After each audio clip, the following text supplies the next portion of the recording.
यस्य श्रीगिरिजा पदाम्बुजयुगम तत्स्यादभीष्टप्रदम्। भगवते नमः। ठीक, तो कल हम लोगों ने न कर्मधारयान मत्वर्थीयो बहुव्रीहिश्चेत् तदर्थ प्रतिपत्तिकरः, इस अनुशासन के साथ प्राचीनों का विरोध हो रहा है, इसलिए प्राचीनोक्तम व्याख्यानम असंगतम, ये सब बातें विचार कर ली। ठीक है ना। और इस विषय, इस अनुशासन में बहुत सारे विचार भी किए, जिसको अब पुनः दोहराने की जरूरत नहीं है, आप लोग समझ गए। ठीक है ना। अब एक उसमें प्रथम जो उन्होंने हेतु दिया था प्राचीनोक्तम व्याख्यानम असंगतम में, उसमें एक आक्षेप ये हुआ कि ये जो अनुशासन है ये कोई सार्वत्रिक अनुशासन नहीं है। ठीक है ना। बहुत सारे आचार्यों ने ऐसे ऐसे प्रयोग किए हैं, जैसे भाष्यकार का एक प्रयोग आपको कल बताया गया था। कौन सा प्रयोग? अशुभतः। ठीक है ना। भाष्य देखा आप लोगों ने? कौन से सूत्र के भाष्य में है? न देखा हो तो एक बार देख लीजिएगा। इस तरह से मतलब भरोसे किसी के चलना अच्छी बात नहीं है। स्वयं अन्वेषण करिए कहाँ पर वो प्रयोग है, तो कहीं पर भी आप रेफरेंस दे के बोलेंगे तो अच्छा लगेगा सुनने वाले को कि भाई ये बहुत बड़ी बात है। ठीक है ना। तो चलिए, तो प्रयास करिए, उसी बहाने कुछ एक दो बातें दूसरी जानने को मिल जाएगी महाभाष्य में। तो ऐसे मतलब वो मत करिए, आलस से प्रमाण मत करिए। तो क्या अशुभतः प्रयोग किया था, तो इससे क्या हुआ कि ये जो अनुशासन है वो अनित्य है, असार्वत्रिक है। तो प्राचीन नैयायिकों ने भी, प्राचीन लोगों ने भी इसको असार्वत्रिक मान के ही ऐसा समास कर दिया। षष्ठी तत्पुरुष करने के बाद मत्वर्थीय इन प्रत्यय कर दिया कि नहीं कर दिया? ठीक है ना। तो फिर उसमें दोष कहाँ है? तो इस अनुशासन से तो आप नहीं कह सकते ना कि प्राचीनोक्तम व्याख्यानम असंगतम, ऐसा नहीं कह सकते। ठीक है ना। चलिए, ये बात आई। तो अरुचि आई कि नहीं आई? पहले हेतु में अरुचि आई, इसीलिए अब दूसरा हेतु उन्होंने दिया, प्राचीनोक्तम व्याख्यानम असंगतम। इसमें दूसरा हेतु दिया क्योंकि प्रथम हेतु में अरुचि थी। दूसरा हेतु उन्होंने यह दिया, अव्ययी भाव समासोत्तर पदार्थेन समम तत्समासा निविष्ट पदार्थांतरान्वयस्य अव्युत्पन्नत्वात् प्राचीनोक्तम व्याख्यानम असंगतम, ये उन्होंने कहा। ठीक है ना। क्या है इसका अर्थ भी आप लोगों ने समझ लिया था। अव्ययी भाव समासोत्तर पदार्थेन समम तत्समासा निविष्ट पदार्थांतरान्वयः अव्युत्पन्न। ठीक है ना। ठीक है ना। बात समझ में आई ना? यही था ना, नियम यही है कि अव्ययी भाव समासोत्तर पदार्थ के साथ उस अव्ययी भाव समास में अनिविष्ट जो पद है तदर्थ का अन्वय नहीं हो सकता है, क्या ना, अव्युत्पन्न है। यही बात आई थी ना। जैसे आपको दो दृष्टांत भी दिए थे। क्यों भाई, ऐसा क्यों? तो जो उसमें कहा गया था, उन्होंने कहा कि जब आपको किसी कोई कहता है भूतले उपकुंभम, भूतले उपकुंभम, उपकुंभम का मतलब होता है घट के समीप, कुंभस्य समीपम, वही बात हुई ना, घट के समीप, है ना, घट के समीप। यही हुआ भूतले उपकुंभम, मतलब भूतल में घट के समीप कुछ भी जो भी हो। तो आप लोग जब भूतले उपकुंभम सुनते हैं तो वहां पर आपको भूतल में घट और उसके समीप ऐसा अर्थ बोध होता है क्या कि भूतले घट के समीप, मतलब भूतल में घट के समीप। ठीक है ना, ऐसा बोध होता है ना। भूतले का अन्वय आप किसके साथ करते हैं? कुंभ घट के साथ करते हैं कि समीप के साथ करते हैं?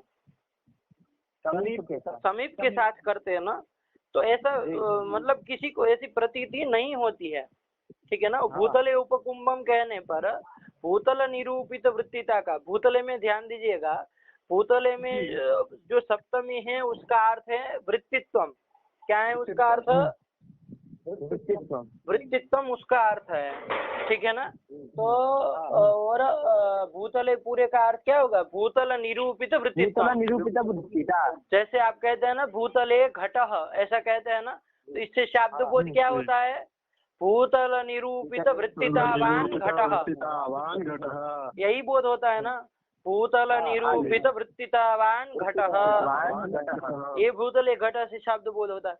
उसी प्रकार यदि यहाँ पर आपको शब्द बोध का है भूतले उपकुंभम, तो क्या शब्द बोध करते आप? भूतल निरूपित वृत्तितावान घट समीपम, जो भी हो, ठीक है ना। ऐसा करेंगे ना, कैसे करेंगे? भूतल निरूपित वृत्तितावान घटः और तत्समीपम, ऐसा करते हैं क्या? वृत्तिता का अन्वय घट के साथ करते हैं? नहीं करते हैं ना? नहीं करते हैं। तो बस वही बात है, ठीक है ना, वही बात।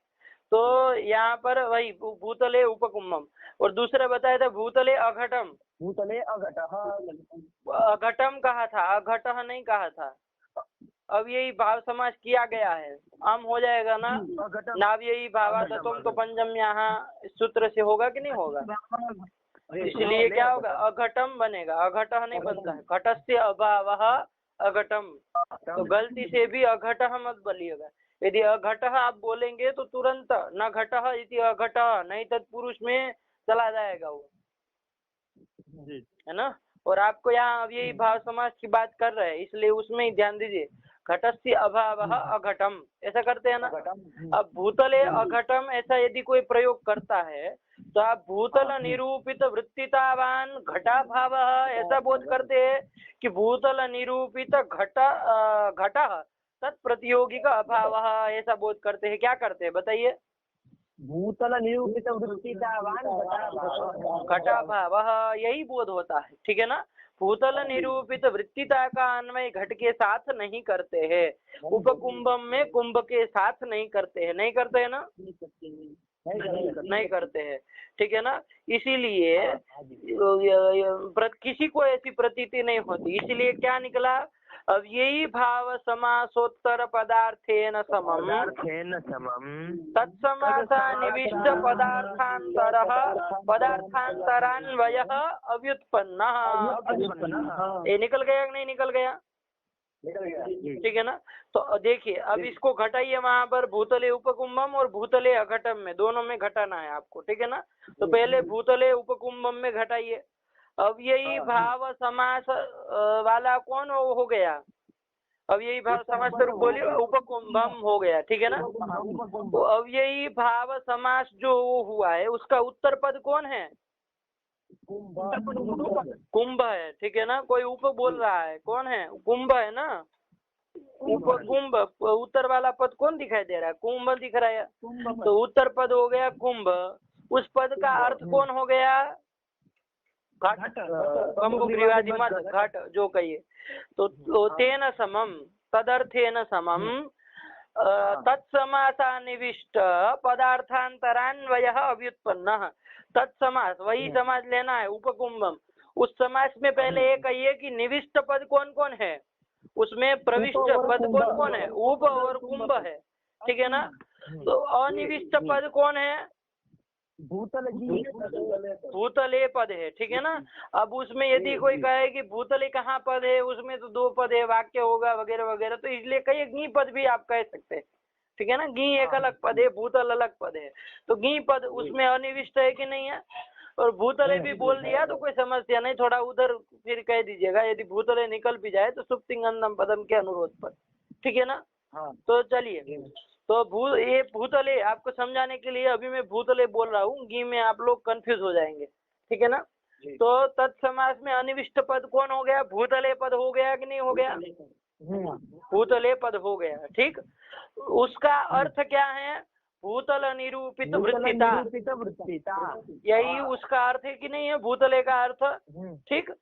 उस अर्थ का अन्वय नहीं हो सकता है किसके साथ? अब यही भाव समासोत्तर पदार्थ जो घट है,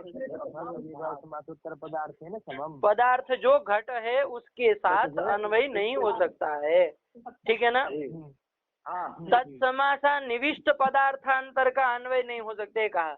तत्समास में जो निविष्ट होगा उसमें जो निविष्ट उप है, ठीक है ना, उसका अर्थ जो सामीप्य है, ठीक है ना, उसका अन्वय तो हो सकता है, उसमें कोई आपत्ति नहीं है, ठीक है ना। घट समीपम, तो समीप का अन्वय तो घट के साथ हो ही रहा है, तो उसमें समस्या नहीं है। लेकिन तत्समास में अनिविष्ट जो पद है तदर्थ का अन्वय अव्युत्पन्न है।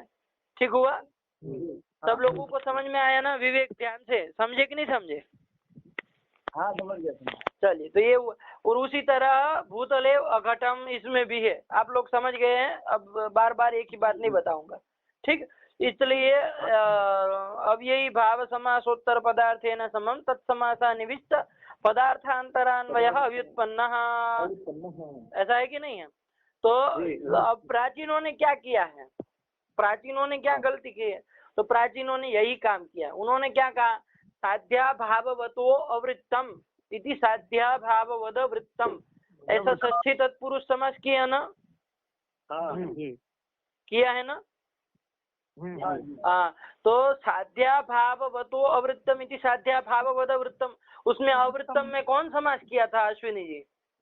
अव्ययी भाव समास किया था, ठीक है ना। वहां पर भी देखिए, अव्ययी भाव समास में कितने पद है? 2 पद है, एक तो नई पद है और एक वृत्त पद है। उस अव्ययी भाव समास का जो उत्तर पद है कौन? वृत्त पद। उसका अर्थ क्या है? वृत्तित्व। उसका अर्थ क्या है? वृत्तित्व। तेन समम तत्समासा निविष्ट पदार्थांतर का अन्वय नहीं हो सकता है, ऐसा है कि नहीं नियम? ठीक है ना। और प्राचीनों ने तो किया है। इसका अर्थ क्या होता है? साध्या भाववद वृत्तम का अर्थ क्या होता है?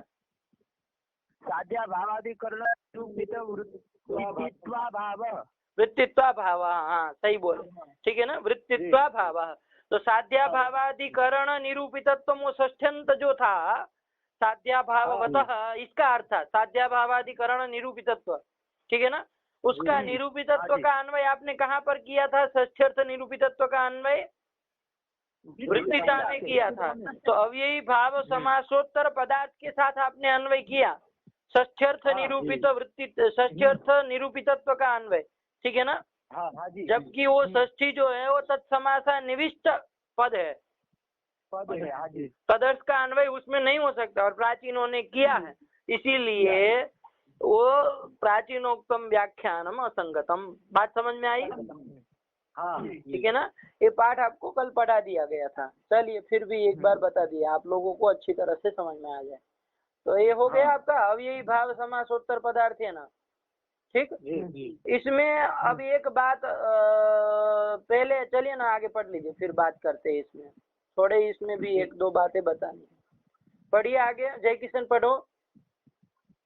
हाँ जी, वो पहले बोले अव्ययी भाव समासोत्तर पदार्थेन समम तद समासा निविष्ट पदार्थांतरान्वयस्याव्युत्पन्नत्वात्। ठीक, चलिए समझ में आ गया ना।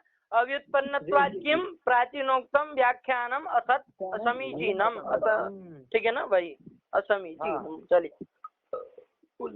हाँ, यथा भूतलोपकुंभम भूतला घटमित्यादौ भूतलवृत्ति घट समीप तदत्यंता भावयोः अप्रतीतेः। अब देखिए, आपने तो कह दिया कि अव्ययी भाव समासोत्तर पदार्थेन समम तत्समासा निविष्ट पदार्थांतरान्वय अव्युत्पन्न, ये कह दिया, ठीक है ना। अब इसमें युक्ति क्या है भाई आपके पास? क्या युक्ति है बतानी पड़ेगी ना, युक्ति देनी पड़ेगी ना कि क्या युक्ति है भाई, ऐसा क्यों अन्वय नहीं होता है। तब उन्होंने युक्ति वो बता रहे हैं, भूतले उपकुंभम भूतले अघटम इत्यादि वाक्यतः ऐसे अन्वय बोध नहीं होता है। कैसा अन्वय बोध? भूतल वृत्ति घट समीप तदत्यंता भावयोः अप्रतीते है, ठीक है ना। फिर से एक बात, उसको पंक्ति को समझिए, वो युक्ति दी है उन्होंने कि क्यों भाई अन्वय नहीं हो सकता है। क्योंकि भूतले उपकुंभम और भूतले अघटम इस वाक्य से ऐसी प्रतीति नहीं होती है। कैसी प्रतीति नहीं होती है? तो उन्होंने दोनों का साथ में लिख दिया है। मैंने आपको भी आपके मुंह से ही अलग अलग बुलवा दिया था। देखिए, भूतले उपकुंभम में भूतल निरूपित वृत्तितावान घट तत्समीपम, ऐसा बोध होता है क्या? नहीं होता है ना। भूतल निरूपित वृत्तिता का अन्वय घट के साथ नहीं होता है ना, कुंभ पदार्थ के साथ नहीं होता है ना। तो ऐसी प्रतीति नहीं होती है, किसी को नहीं होती है। तो उस प्रतीति के अनुरोध से, इस अनुभव के अनुरोध से ही हम लोगों ने निकाला कि अव्ययी भाव समासोत्तर पदार्थेन समम तादृश पदार्थस्य अन्वयो न भवति। बात समझ में आई? उसी तरह भूतले अघटम में भूतल निरूपित वृत्तितावान घटः तत्प्रतियोगिकः अभाव ऐसा बोध नहीं होता है, अपितु क्या होता है? भूतल निरूपित वृत्तितावान घटाभावः, सीधे अभाव के साथ ही अन्वय होता है। ठीक है ना? भूतल वृत्ति घटः ऐसा बोध होता है क्या? फिर तत्प्रतियोगिक अभाव ऐसा बोध नहीं होता है ना? नहीं होता है। तो बस वही कह रहे, भूतले उपकुंभम भूतले अघटम इत्यादौ भूतल वृत्ति घट समीप तदत्यंता भावयोः अप्रतीते है। ठीक है ना? देखिए उनमें दोनों का साथ में लिख दीजिए। भूतले का अन्वय भूतले का अर्थ लिखा है भूतल वृत्ति। ठीक है ना? ठीक है ना? और दोनों उदाहरणों में भूतले के बाद अव्ययी भाव समास वाले दोनों उदाहरण है। एक में उपकुंभम है, एक में अघटम है। पुस्तक है ना सबके सामने? हाँ, तो उपकुंभम में, इसमें अघटम है। दोनों में उत्तर पद कौन है? ये पहले वाले में उत्तर पद कौन है? दूसरे वाले में घट पद है। दोनों का अर्थ कंबुग्रीवादी मत ही है, मतलब घट ही उसका अर्थ है। ठीक है ना? तो किसी में भूतल है, भूतल निरूपित वृत्तिता का अन्वय किसी भी घट के साथ नहीं होता है। होता है क्या? नहीं होता है ना? तो भूतल किसका सीधे सामीप्य? प्रथम उदाहरण में सीधे सामीप्य के साथ अन्वय, और द्वितीय उदाहरण में अभाव के साथ अन्वय होता है ना? भूतल निरूपित वृत्तिता का है कि नहीं? तो उन्होंने वही बताया, एक साथ बता दिया कि भूतल वृत्ति खट करके दोनों ले लीजिए। ठीक है ना? घट में दोनों का साथ में एक साथ वो लिख रहे। तो भूतल वृत्ति जो घट हुआ, तत्समीप ये पहले का हो गया, और तदत्यंता भाव ये दूसरे का हो गया। अत्यंता भाव मतलब अभाव ही हुआ ना। ऐसी प्रतीति नहीं होती, मतलब भूतल वृत्ति प्रथम में अलग अलग करिए। देखे, भूतल वृत्ति घट समीप, भूतल वृत्ति घटः तत्समीप, ऐसा बोध नहीं होता है पहले में। और दूसरे में भूतल वृत्ति घटः तदत्यंता भाव, ऐसा बोध नहीं होता है। ऐसा बोध, ध्यान से सुनिए पहले, ऐसा बोध नहीं होता है। दोनों अलग अलग समझ में आया कि नहीं आया? ठीक है ना? यदि दोनों का अलग अलग बोलना हो, दोनों दृष्टांतों का, तो जय किशन बोलो, पहले वाले उदाहरण का वाक्य बोलना है। और कैसे, जैसे हाँ समझ गए ना? बोलो। भूतल वृत्ति घटः तद समीपम एवं च भूतल वृत्ति घटः तद भाव। अरे पहले का केवल बोलो ना, वाक्य केवल पहले का अलग करके बोलो। भूतल वृत्ति घटः तत्समीपम। देखो ऐसे बोलो, भूतले उपकुंभम इत्यत्र, भूतले उपकुंभम इत्यत्र भूतल वृत्ति घटः, भूतल वृत्ति घट समीपः इत्यस्य अप्रतीतेः। भूतल वृत्ति घटः, सुनो यार, भूतल वृत्ति घटः तत्समीपः एतादृश शाब्दबोधस्य अप्रतीतेः। पहला समझ में आया? ठीक है ना? दूसरे में क्या है? भूतले अघटम इत्यत्र भूतल वृत्ति घटः तदत्यंता भावस्य अप्रतीतेः। आया? दोनों अलग अलग समझ में आया कि नहीं आया? ठीक है ना? कहने का तात्पर्य केवल इतना ही है कि भूतले उपकुंभम में भूतल वृत्ति, तो भूतल निरूपित वृत्तित्व का अन्वय घट के साथ किसी को नहीं होता है। ठीक है ना? ऐसा अन्वय बोध, शब्द बोध किसी को नहीं होता है। और भूतले घटम में भूतल निरूपित वृत्तित्व का अन्वय घट पदार्थ के साथ नहीं होता है। ठीक है ना? ऐसा शब्द बोध किसी को नहीं होता है। इससे क्या हुआ? ऐसी प्रतीति किसी को नहीं होती, आएगी नहीं, अप्रतीते है। अब ऐसी प्रतीति नहीं होती, इससे निकला क्या? अब यही भाव समासोत्तर पदार्थेन समम तत्समासा निविष्ट पदार्थांतरान्वयः न भवति अव्युत्पन्न। जो कहिए ठीक हुआ? चलिए, ये आपका हो गया। ठीक, ये समझ में आया ना? ये युक्ति है उसने। प्रतीति, वो प्रतीति नहीं होती है। ठीक है ना? ऐसी प्रतीति किसी को नहीं होती है। इसीलिए यहाँ पर अव्ययी भाव समासोत्तर पदार्थेन समम तादृश पदार्थांतरस्य अन्वयो न भवति। ठीक हुआ? इतना समझ में आ गया ना?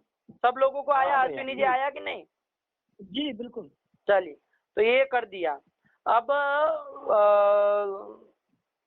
इस न्याय में एक बात, इस जो अभी बताया नियम, क्या अव्ययी भाव समासोत्तर पदार्थेन समम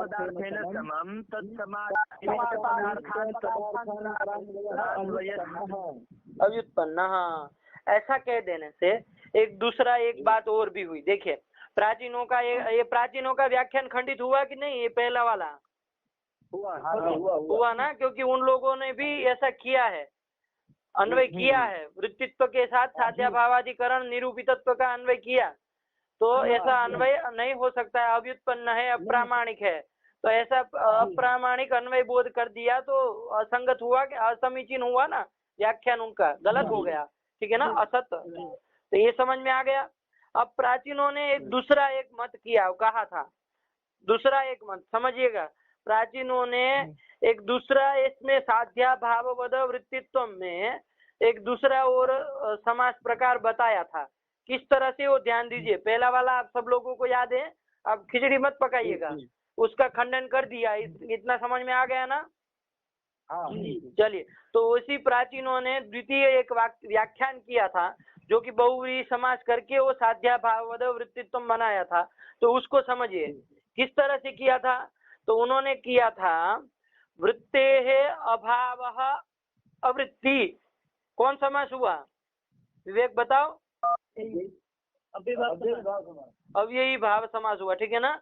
वृत्तेः अभावः अवृत्ति। अवृत्ति दीर्घ नहीं है पंडित जी, और ना पीछे विसर्ग है, अवृत्ति। ठीक है ना, क्योंकि उसमें सुप लुक हो जाएगा। अब ये याद आप सुपह। तो वृत्तेः अभावः अवृत्ति क्या बना अश्विनी जी? अवृत्ति। ठीक है ना, ये बन गया। ये कौन समास किया? अव्ययी भाव समास किया। ठीक है ना। और उधर साध्या भाववतः षष्ठ्यंत आप लोग बना ही लेंगे। ठीक है ना, साध्यस्य अभावः साध्या भावः और साध्या भावः अस्ति यत्र इति साध्या भाववान, इतना बना लेते हैं। और तस्य षष्ठी में क्या रूप बनता है अश्विनी जी? षष्ठी में किसका? साध्या भाववान प्रथमा एक वचन में बना, षष्ठी में क्या बनेगा? साध्या भाववतः। हाँ, यही।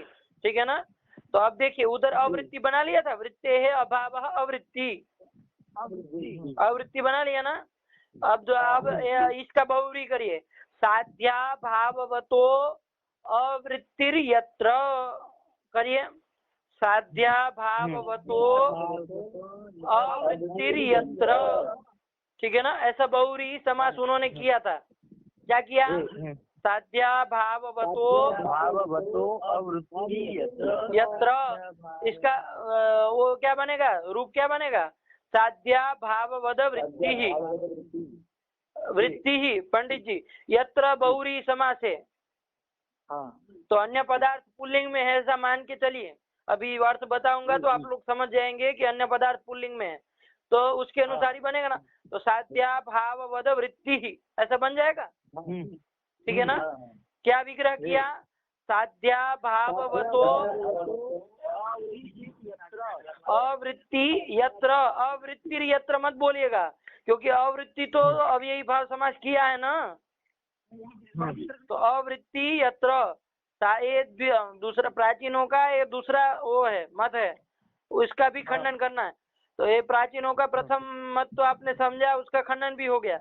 ये द्वितीय मत प्राचीनों का था। क्या मत है उनका? वृत्तेः अभावः अवृत्ति इति अव्ययी भाव समासः। अवृत्ति का अर्थ क्या होगा? रुकिए यार, अवृत्ति का अर्थ क्या होगा? हाँ, ये तो बोलो ना गधे। अवृत्ति का अर्थ क्या होगा? अवृत्ति का अर्थ वृत्तीय भाव, और इसी को कहेंगे वृत्तित्व भाव। ठीक है ना। अवृत्ति का अर्थ क्या हुआ? वृत्तीय भाव, वृत्तेः अभावः वृत्तीय भाव, यही तो हुआ। और उसी का वृत्तित्व भाव, जैसे पहले में किए थे, तो उसमें ज्यादा कोई वो नहीं है। ठीक है ना। तो ये हो गया अवृत्ति का अर्थ। और साध्या भाववतः, और इन दोनों बहुरी समास कर रहे, ध्यान दीजिएगा। साध्या भाववतो अवृत्तिर्यत्र, साध्या भाववतो अवृत्तिर्यत्र, ठीक है ना। व्यधिकरण बहुव्रीहि समास है तो गड़बड़ाएगा मत, ठीक है ना। ऐसा होता है ना व्यधिकरण बहुव्रीहि समास। साध्या भाववतः षष्ठ्यंत है, अवृत्ति प्रथमांत है, ठीक है ना। चलिए अभी अन्वय करूंगा तो आप लोगों को समझ में आ जाएगा। साध्या भाववतो अवृत्तिर्यत्र, ये बहुव्रीहि समास समझ में आ गया। रूप क्या बनेगा इसका? साध्या भाववद वृत्ति, वृत्ति, ठीक है ना। उसमें होगा क्योंकि अन्य पदार्थ पुल्लिंग है। अभी अर्थ समझा रहा हूँ, ठीक। अभी देखिए अब, हाँ आप बोल रहे हैं कि साध्या भाववतो अवृत्तिर्यत्र, यहाँ रेप घटित है का? अवृत्ति यत्र, अवृत्तिर यत्र मत बोलिए, मुझसे भी निकल गया हो तो गलत है।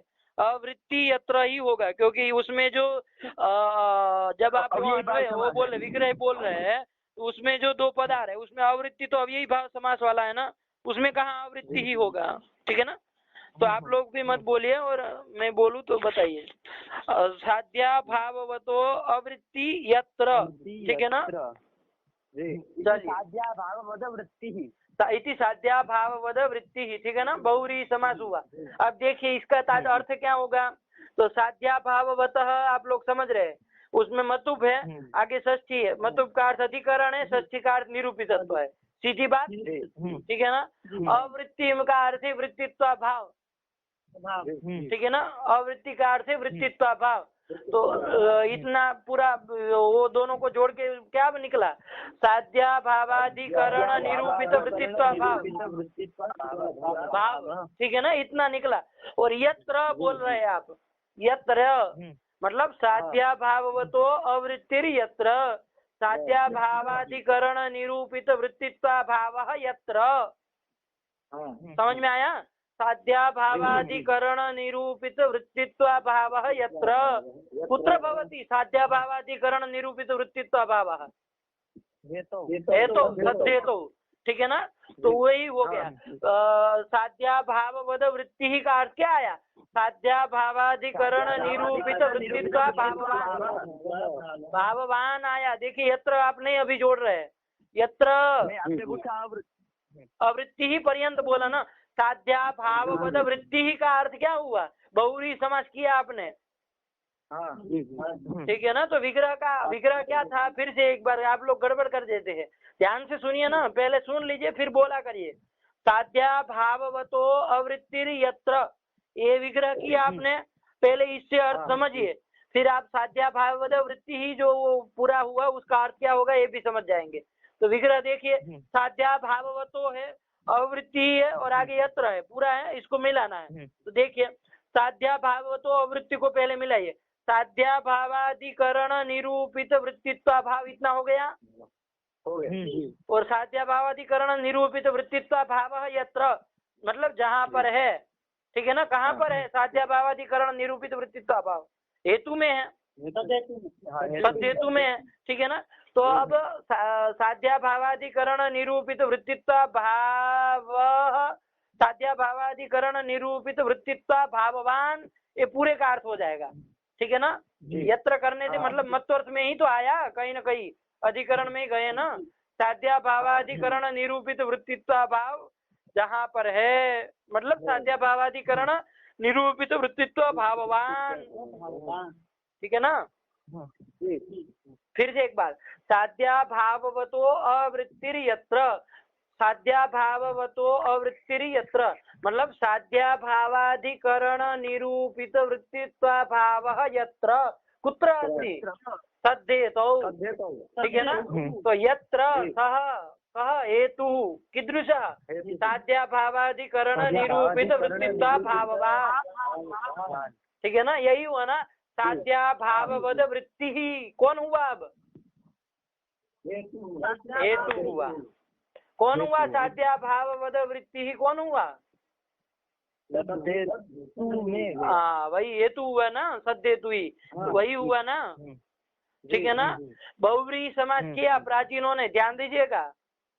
हाँ उसमें चूंकि आप जब हम लोग मतलब प्राचीन कर रहे थे पहले, उसमें षष्ठी तत्पुरुष समास करने के बाद इन प्रत्यय कर रहे थे, तो आपने न कर्मधारयान मत्वर्थियो सब कुछ उलट दिया है ना।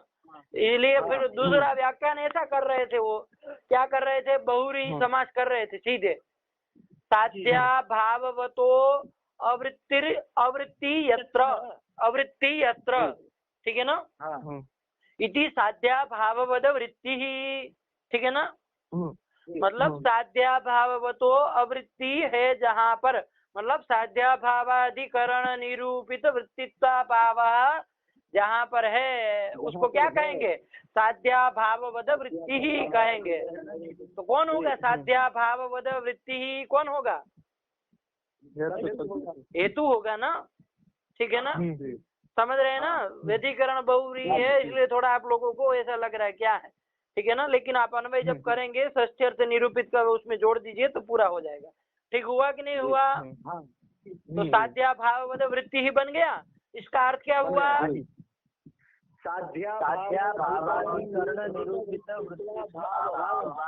ये अर्थ हुआ ना, ठीक है ना।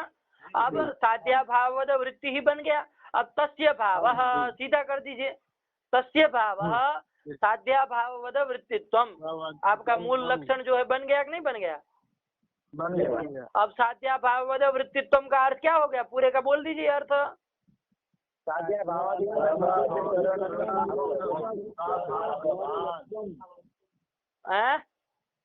एक एक लोग बोलिए, अल्पेश बोलो तुम। साध्या भावाधिकरण निरूपित वृत्तित्वा भाववत्वम। विवेक बोलो। साध्या भावाधिकरण निरूपित वृत्तित्वा भाववत्वम। हाँ, क्या हुआ अश्विनी जी, साध्या भाववद वृत्तित्वम का अर्थ, साध्या भावाधिकरण निरूपित वृत्तित्वा भाववत्वम। महाराज जी क्या हुआ, साध्या भावाधिकरण निरूपित वृत्तित्वा भाववत्वम। बस वही तो बात है, केवल उसमें तो जोड़ा, तो इसमें भी जोड़ देंगे, ठीक है ना। तो अर्थ तो पहले की तरह ही रहा, यही अर्थ पहले भी हो रहा था, बस केवल समास का अंतर कर दिया है। ये प्राचीनों का दूसरा मत, ध्यान दीजिएगा, ये प्राचीनों का दूसरा व्याख्यान है। समझ में आया कि नहीं आया, क्या किया अश्विनी जी, समास यहाँ पर बोलिए, साध्या भाववद वृत्तित्वम को सिद्ध करिए। प्रथम वृत्ते अभाव अवृत्ति, वृत्तेर अभाव, ठीक है ना, वृत्तेर अभाव या तो वृत्ते है अभाव इति अभाव अवृत्ति। हाँ, कौन समास, बोलते जाना फटफट सब कुछ। इति अव्ययी भाव समास, अव्ययी भाव समास, चलिए सही है। फिर आगे साध्या भाववतो अवृत्ति यत्र, हाँ सही, इति बहुव्रीहि समास। अरे पहले रुक तो बोलिए, इति के बाद क्या बोला जाता है, ये तो विग्रह हुआ आपका। अरे रुकिए, साध्या भाववतो अवृत्ति यत्र, इति तो विग्रह हुआ, इति विग्रह ऐसा बोलना चाहिए। इति थोड़ा बहुव्रीहि समास हुआ, तो इति रूप बोलिए, फिर बोलिए कि इति बहुव्रीहि। साध्या भाववतो अवृत्ति यत्र इति साध्या भाववद वृत्ति, इति तो इति बहुव्रीहि समास। हाँ चलिए ऐसे। फिर तस्य भावः, सीधा करिए। साध्या भाववद वृत्ति तस्य भावः, साध्या भाववद वृत्तित्वम बना कि नहीं बना, महाराज जी क्या हुआ, साध्या भाववद वृत्तित्वम का अर्थ, साध्या भावाधिकरण निरूपित वृत्तित्वा भाववान। हाँ है, फिर से देखिए, साध्या भाववद वृत्तित्वम, तुम जोड़ा है ना, तो अर्थ में कैसे बिना तुम जोड़ के, निरूपित वृत्तित्वा भाववत्वम। हाँ ये ठीक हुआ। चलिए बाकी लोग समझे कि नहीं समझे, हाँ। तो ये प्राचीनों ने व्याख्यान किया था। तो अब देखिए, इसमें न कर्मधारयान मत्वर्थीयो बहुव्रीहि तदर्थ प्रतिपत्तिकरण नहीं आया ना, नहीं आया, ठीक है ना। कर्मधारय के बाद यहाँ मत्वर्थी कोई प्रत्यय किया ही नहीं है, सीधा बहुव्रीहि करके तो प्रत्यय कर दिया, ठीक है ना। कैसा बहुव्रीहि किया, तो व्यधिकरण बहुव्रीहि किया है, ठीक है ना। बस ये भी ध्यान दीजिएगा, क्योंकि साध्या व्यधिकरण देखिए बहुव्रीहि जो होते हैं वो दो प्रकार का होता है, एक समानाधिकरण बहुव्रीहि और एक व्यधिकरण बहुव्रीहि। समानाधिकरण बहुव्रीहि किसको कहते हैं, मतलब जिसमें दोनों विशेष्य विशेषणवाचक जो पद दोनों समान विभक्त्यंत हो उसको समानाधिकरण बहुव्रीहि कहते हैं। जैसे पीतम अंबरम यस्य, तो पीतम की कौन से विभक्ति का है और अंबरम किस विभक्ति का है कि नहीं। तो पीतम अंबर है दोनों विशेष विशेषण वाचक जो दोनों पद है परस्पर में विशेष विशेषण वाचक पद है कि नहीं। पीतम अंबरम यसे, तो दोनों समान विभक्त्यंत है कि नहीं है। इसलिए इससे जो पीताम्बर जो बनेगा इस बहुव्रीहि को कैसा बहुव्रीहि कहेंगे, समानाधिकरण बहुव्रीहि कहेंगे। ठीक है ना। मतलब क्या हुआ, विशेष विशेषणवाचक पद जब समान विभक्त्यंत हो, ठीक है ना, विग्रह देखेंगे तब आपको पता चलेगा। विग्रह में तो होता है विभक्त्यंत, उसमें तो एक मिल जाएगा समास में, तो वहां कहाँ देखेंगे आप। तो जब विग्रह वाक्य में आपको समझाने के लिए बता रहा, विग्रह वाक्य में जब विशेष विशेषणवाचक पद समान विभक्त्यंत हो, मतलब समान विभक्ति का हो, तो ऐसे बहुव्रीहि समास को कैसा बहुव्रीहि कहेंगे, समानाधिकरण बहुव्रीहि कहेंगे। ठीक है ना। दूसरा व्यधिकरण बहुव्रीहि होता है, जैसे कंठे कालो यस्य, ऐसा होता है ना, कंठे कालो यस्य सह कंठे काला, ऐसा बनता है। ठीक है ना। तो कंठे कालो यस्य, ये जो आपका बहुव्रीहि यहाँ पर कंठे काला बनेगा, वो बहुव्रीहि कैसा कहा जाएगा, व्यधिकरण बहुव्रीहि कहा जाएगा। क्योंकि इसमें देखिए दोनों विशेष विशेषणवाचक पद कंठे और काला दोनों समान विभक्त्यंत है क्या, नहीं है। कंठे सप्तम्यंत है और वो जो है वो प्रथमांत है। ठीक है ना। तो समान विभक्त्यंत, इसलिए ये जो कंठे काला बहुव्रीहि होगा उस बहुव्रीहि को कैसे कहेंगे, व्यधिकरण बहुव्रीहि कहेंगे। बात समझ में आई। तो बहुव्रीहि दो प्रकार का होता है, समानाधिकरण बहुव्रीहि और व्यधिकरण बहुव्रीहि। तो प्राचीनों का जो अभी दूसरा व्याख्यान ये हुआ, ठीक है ना, बहुव्रीहि वाला, तो उसमें क्या उन्होंने विग्रह किया, साध्या भाववतो अवृत्ति यत्र। अवृत्तिर क्यों बोल रहे हो भाई, पगले आदमी हो, अवृत्ति बोल रहा है, अवृत्तिर कोई बोल दिया, रे बोल दिया, नहीं बोलना है भाई। अवृत्ति जो है वो अव्ययी भाव समास किया। ठीक। तो साध्या भाववतो अवृत्ति यत्र। तो यहाँ पर देखिए प्रथम जो था साध्या भाववतो, वो किम विभक्त्यंत है, कौन सा विभक्त्यंत, षष्ठ्यंत है वो। और अवृत्ति कौन सा है, प्रथमांत है। तो विशेष विशेषणवाचक जो दो पद थे विग्रह वाक्य में देखा आपने, दोनों समान विभक्त्यंत थे कि असमान विभक्त्यंत थे। तो ऐसे बहुव्रीहि जो होगा साध्या भाववद वृत्ति ही, ये बहुव्रीहि को कैसा बहुव्रीहि कहेंगे, व्यधिकरण बहुव्रीहि कहेंगे। बात समझ में आ गई सबको। चलिए, तो ये प्राचीनों ने व्यधिकरण बहुव्रीहि करके तस्य भाव स्वतलो से तो प्रत्यय कर दिया और साध्या भाववद वृत्तित्व रूप बना दिया, जिसका अर्थ हुआ साध्या भावाधिकरण निरूपित वृत्तित्व भाववत्वम, ये अर्थ आया। ठीक है ना। तो यहाँ पर न कर्म धारयान मत्वर्थी इस अनुशासन के साथ विरोध हो रहा है, नहीं हो रहा है, क्योंकि यहाँ कोई मत्वर्थी प्रत्यय किया ही नहीं है, सीधा बहुव्रीहि से कर लिया। ठीक है ना। तो दोष नहीं है, लेकिन ये भी परास्त हो गया, ये जो प्राचीनों का व्याख्यान था ये भी खंडित हो गया।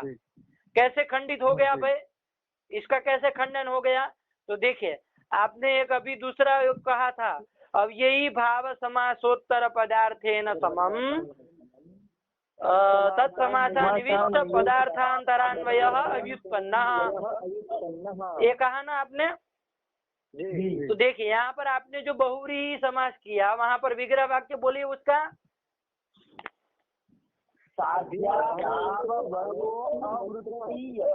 अवृत्ति को दीर्घ भी मत बोलिए, अवृत्ति यत्र। ठीक है ना। ये आपने विग्रह वाक्य किया ना, इसमें आपने अभी अन्वय बोध किया, अवृत्ति का अर्थ किया था वृत्तित्व अभाव। ठीक है ना। और वो वृत्तिता में आपने अन्वय किया किसका, साध्या भावाधिकरण निरूपितत्व का अन्वय किया था कि नहीं किया था। ठीक है ना। देखिए अब आपने अवृत्ति जो बनाया वो अव्ययी भाव समास किया है कि नहीं किया है, वृत्ति है अभाव अवृत्ति, उसका उत्तर पद कौन हुआ है, वृत्ति। ठीक है ना। वृत्ति है कि नहीं है, उसका अर्थ क्या है, वृत्तित्व अर्थ है, ठीक है ना। तेन समम, उस वृत्तित्व के साथ तत्समासा निविष्ट पदार्थांतर का अन्वय अव्युत्पन्न है। तो तत्समास मतलब वही समास, कौन? अवृत्ति, अव्ययी भाव समास, ठीक है ना। उसमें निविष्ट पद तो दो है, नई और अवृत्ति पद है कि नहीं? नई और अवृत्ति पद, उसमें निविष्ट पद है। अनिविष्ट पद कौन है आपका? साध्या भाववतः। अरे पद कौन है गधे? साध्या भाववतः। ध्यान तो दो, अभी अर्थ तक गए ही नहीं है, अधिकरण अधिकरण कर रहे हो बकलोल तरीके, सब बकलोल पर है। देखिए अनिविष्ट पद कौन हो गया? बहुत गलत बोलता है आदमी। साध्या भाववतः जो सच्चंत घस है उसमें निविष्ट है क्या? नहीं है ना निविष्ट। उसका अर्थ क्या है? निरूपितत्व। उसका अन्वय आप नहीं कर सकते। अव्ययी भाव समासोत्तर पदार्थ जो वृत्तित्व है उसके साथ नहीं कर सकते, अव्युत्पन्न है, अप्रामाणिक है। और प्राचीनों ने इसमें भी किया कि नहीं किया? किया है ना। विग्रह वाक्य जब आप अर्थबोध किए, साध्या भाववतो अवृत्ति यत्र, तो उसमें आपने कहा ना साध्या भावाधिकरण निरूपित वृत्तित्व भाववान, ठीक है ना। तो निरूपितत्व का अन्वय किसने किया? अवृत्ति घटक वृत्तित्व में ही किया ना, ठीक है ना। अवृत्ति घटक वृत्ति का अर्थ जो वृत्तित्व है उसमें ही किया ना। तो ये अन्वय बहुत अप्रामाणिक है, ठीक है ना। और प्राचीनों ने दूसरे मत, जो दूसरा प्राचीनों का मत था उसमें भी प्राचीनों ने यही गलती कर दी, ठीक है ना। इसीलिए ऐसा कह देने से अव्ययी भाव समासोत्तर पदार्थेन समम तत्समासा निविष्ट पदार्थांतरान्वयस्य पदार्थांतरान्वयः अव्युत्पन्नः, ऐसा कह देने से प्राचीनों का ये जो दूसरा मत है ये भी क्या हो गया? परास्त हो गया, खंडित हो गया। बात समझ में आई कि नहीं आई? इसी हेतु से प्रथम मत खंडित हुआ, उसी हेतु से द्वितीय ये जो मत था ये भी खंडित हो गया। सब लोगों को समझ में आया कि नहीं आया? आ गया। ठीक है ना। तो वही कह रहे, एक बार एक जय किशन पढ़ो आगे वाला ग्रंथ। एते न, हाँ एते न, एक मिनट रुको यार, सुनते तो जाओ, बिल्कुल घूम घूम पढ़ते जाओगे। बात कोई बता रहा है कि एते न का क्या अर्थ है? एते न मतलब द्वितीय दोष दाने न, ठीक है ना। दो दोष दिए थे प्रथम मत में, देखे दो दोष दिए थे। प्रथम मत वो अनुशासन, प्रथम दोष था क्या? प्रथम जो व्याख्यान था प्राचीनों का उसमें पहला दोष क्या दिया था कि अनुशासन के साथ विरोध हो रहा है, न कर्म धारयान वाला जो अनुशासन है उसके साथ विरोध हो रहा है। फिर उसमें कुछ अरुचि आई कि जो भी हुआ, लेकिन दूसरा हेतु दिया कि नहीं? द्वितीय दोष दिया था कि नहीं दिया था? हाँ वही एतेन मतलब द्वितीय दोष दानेन, द्वितीय दोष से, एतेन मतलब द्वितीय दोषेण, ठीक है ना। उसी दोष के कारण ये भी मत खंडित हो गया, जो कि आगे कहने वाले हैं। देखिए बोल रहे एतेन, पढ़िए। एतेन वृत्तेर भावो वृत्तित्यव्ययी भावानंतरम। सुनो वृत्ते है, सुनो यार, वृत्ते है अभाव अवृत्ति, ये अव्ययी भाव समास किया। द्वितीय प्राचीनों का मत एक बार याद करिए, वृत्ते है अभाव अवृत्ति, अवृत्ति किया ना। तो वही वृत्ते है अभाव अवृत्ति इति अव्ययी भाव समास किया। और तदनंतर क्या किया गया? साध्या भाववतो अवृत्ति यत्र, अवृत्ति यत्र, उसमें रेफ कहीं छपा है तो गलत छपा है, ध्यान दीजिएगा। अवृत्ति यत्र यदि किसी के उसमें छप गया है तो गलत छपा जी। तो यदि पुस्तक हो तो उसमें काट दीजिएगा, अवृत्ति यत्र होगा, क्योंकि वहां कहाँ रेफ आ जाएगा, ठीक है ना। चलिए, तो साध्या भाववतो अवृत्ति यत्र इति बहुरी, इस तरह से बहुरी किया और उसके बाद तो प्रत्यय कर दिया। ऐसा जो प्राचीनों का मत था, इत्यपि प्रत्युक्तम, इत्यपि परास्तम, इत्यपि खंडितम, ठीक है ना। किसके द्वारा खंडितम? तो एतेन मतलब द्वितीय दोष दानेन, द्वितीय दोष दे देने से प्राचीनों का जो ये मत था ये भी खंडित हो गया, बहुरी समास वाला। बात समझ में आई कि नहीं आई? हाँ जी महाराज जी समझ में आया? जी आ गया। विवेक आया समझ में? आ गया। अश्विनी जी क्या समझे? जी जी समझ गया। क्या समझे? कि एक ये जो मत है ये खंडित हो जा रहा है। कौन सा मत? जो समास किए हैं, साध्या भाव तो अवृत्ति यत्र, इति साध्याभाववृत्ति इति बहुव्रीहि विस्तृण समासः। ये जो रखिए तस्य साध्याभाववृत्ति तस्य भाव साध्याभाववृत्तित्वम, ये जो अर्थ है ये भी जो है क्या कहते हैं खंडित हो जाएगा। किससे खंडित हो गया? अव्ययी भाव उत्तर पदार्थेन स्वयं पदार्थान्तरान्वयस्य अभिपन्नम। पदार्थान्तरान्वयः अव्युत्पन्नः। देखिए प्रथमांत बोले तो इधर अन्वयः अव्युत्पन्नः ऐसा करिए, ठीक है ना। तो अन्वयः अव्युत्पन्नः ऐसा कह देने से ये भी प्राचीनों का मत खंडित हो गया। हुआ कि नहीं हुआ? हुआ जी। ठीक, बाकी कारण समझ में आया? हाँ जी। चलिए, तो बस यही बात ध्यान देनी। ये तेन द्वितीय दोषदानेन प्रत्युक्तम खंडितम। किम खंडितम? तो वृत्ते अभाव अवृत्ति इत्यव्ययी भावानन्तरम साध्या भाववतो अवृत्ति यत्र इति बहुव्रीहि इत्यपि प्रत्युक्तम इत्यपि खंडितम। बात समझ में आ गई अल्पेश? जी आगे। चलिए, तो बस यही आपको समझना था। वही हेतु से, जिस हेतु द्वितीय दोष जो दिया था, जिससे प्रथम मत का खंडन हुआ, उसी मत से द्वितीय मत का भी खंडन हो गया। तो प्राचीनों के दोनों मत खंडित हो गए। हुए कि नहीं हुए? ठीक है ना। अब ये क्यों खंडित कैसे हो गया भाई उससे? तो देखिए, वृत्तौ साध्या भाववतो अनन्वयापत्ते हेतु दे दिया, ठीक है ना। अवृत्ति में जो वृत्ति है उसका अर्थ क्या है? वृत्तित्वम। वृत्ति कहिए चाहे वृत्तित्वम कहिए, दोनों बातें। उन्होंने वृत्ति लिख के क्या, उस वृत्ति में मतलब वृत्तित्व में साध्या भाववतः का अन्वय नहीं हो सकता है।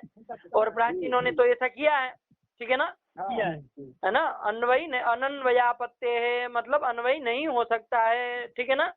अनन्वय की आपत्ति है मतलब अन्वय नहीं हो सकता है। और प्राचीनों ने ऐसा किया, इसीलिए प्राचीनोक्तम यदस्ति तद खंडितम, ठीक है ना। द्वितीय दोषदान है। बात समझ में आ गई सबको? ठीक, चलिए, तो ये बात हुई। क्या अनन्वयापत्ति नहीं है, अन्वयापत्ति है। तो गलत छपा है ना, अनन्वयापत्ति होना है। अनन्वयापत्ति ही होना चाहिए ना, क्योंकि वृत्ति में साध्या भाववत का अन्वय थोड़ी ना होगा कभी? नहीं होगा, ठीक है ना। अन्वय नहीं हो सकता है। क्यों नहीं हो सकता है? क्योंकि वो अव्युत्पन्न, उसका अन्वय अव्युत्पन्न है, इसलिए नहीं हो सकता है। तो जब नहीं हो सकता है तो आप साध्या भाववतो अवृत्ति यत्र नहीं कर सकते, ठीक है ना। नहीं कर सकते, इसी और प्राचीनों ने किया है, इसलिए वो खंडित है, समीचीन है, ठीक है ना। चलिए, आया यहाँ लिखा हुआ अन्वयानुपत्ते। हाँ, तो चलिए सब लोग मतलब उधर अनुपत्ति जोड़ दिए, इधर नहीं ना जोड़ के उधर अनुपत्ति में जोड़ दिया, ठीक है ना। तो यही बात आई ना, अन्वय की अनुपपत्ति है मतलब अन्वय नहीं हो सकता है। अनुपत्ति मतलब क्या? नहीं हो सकता है, यही कहना है ना। तो अन्वय नहीं हो सकता है, यही बात आई ना, ठीक है ना। तो अनन्वयापत्ति है कहिए, अन्वयानुपपत्ति है कहिए, जो भी कहिए एक ही बात है। लेकिन अन्वयापत्ति है पाठ गलत, ठीक। पाठ गलत। चलिए, विवेक समझ में आ गया ना? आ गया। चलिए, तो अब इतनी आपको द्वितीय अव्ययी भाव समासोत्तर पदार्थेन समम तत्समासा निविष्ट पदार्थांतरान्वयः अव्युत्पन्नः। इसको अच्छी तरह से आप लोगों ने समझ लिया। अब इस जो अव्युत्पन्न, ये जो नियम कह रहे हैं अव्युत्पन्नः, ठीक है ना। उसमें एक बात ध्यान दीजिए, तत्समासा निविष्ट कहा है, ठीक है ना। मतलब उस समास में जो निविष्ट पद होगा तदर्थ का अन्वय तो हो सकता है, जैसे आपको उपकुंभम में कहा था। उपपदार्थ का अन्वय तो समीप उपपद का जो अर्थ है समीप, उसका अन्वय तो घट के साथ हो सकता है कि नहीं हो सकता है। लेकिन उस समास में जो अनिविष्ट पद है तदर्थ का अन्वय नहीं हो सकता है, भूतल निरूपित वृत्तित्व का अन्वय नहीं हो सकता है। इतना आपको पता चला, ठीक। दूसरी एक बात, वो नियम को सामने रखिएगा, उसमें थोड़ा विचार करना है हमको, ठीक है ना। सब लोग यदि नहीं निकाले हो तो निकाल लो। क्या है नियम, एक बार बोल लो फिर बताता हूँ बात।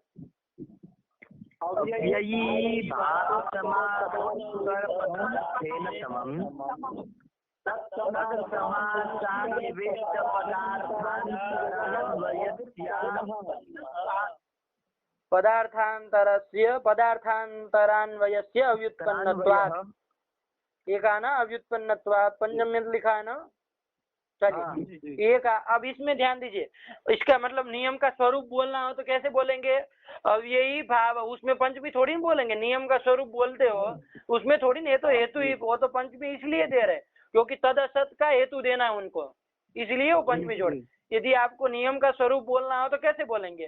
तो एक बार सुनिए, गुरुपुर मत करिए। अब यही भाव समासोत्तर पदार्थेन समम तत्समासानिविष्ट पदार्थांतरान्वयः अव्युत्पन्नः, ऐसा बोलेंगे ना?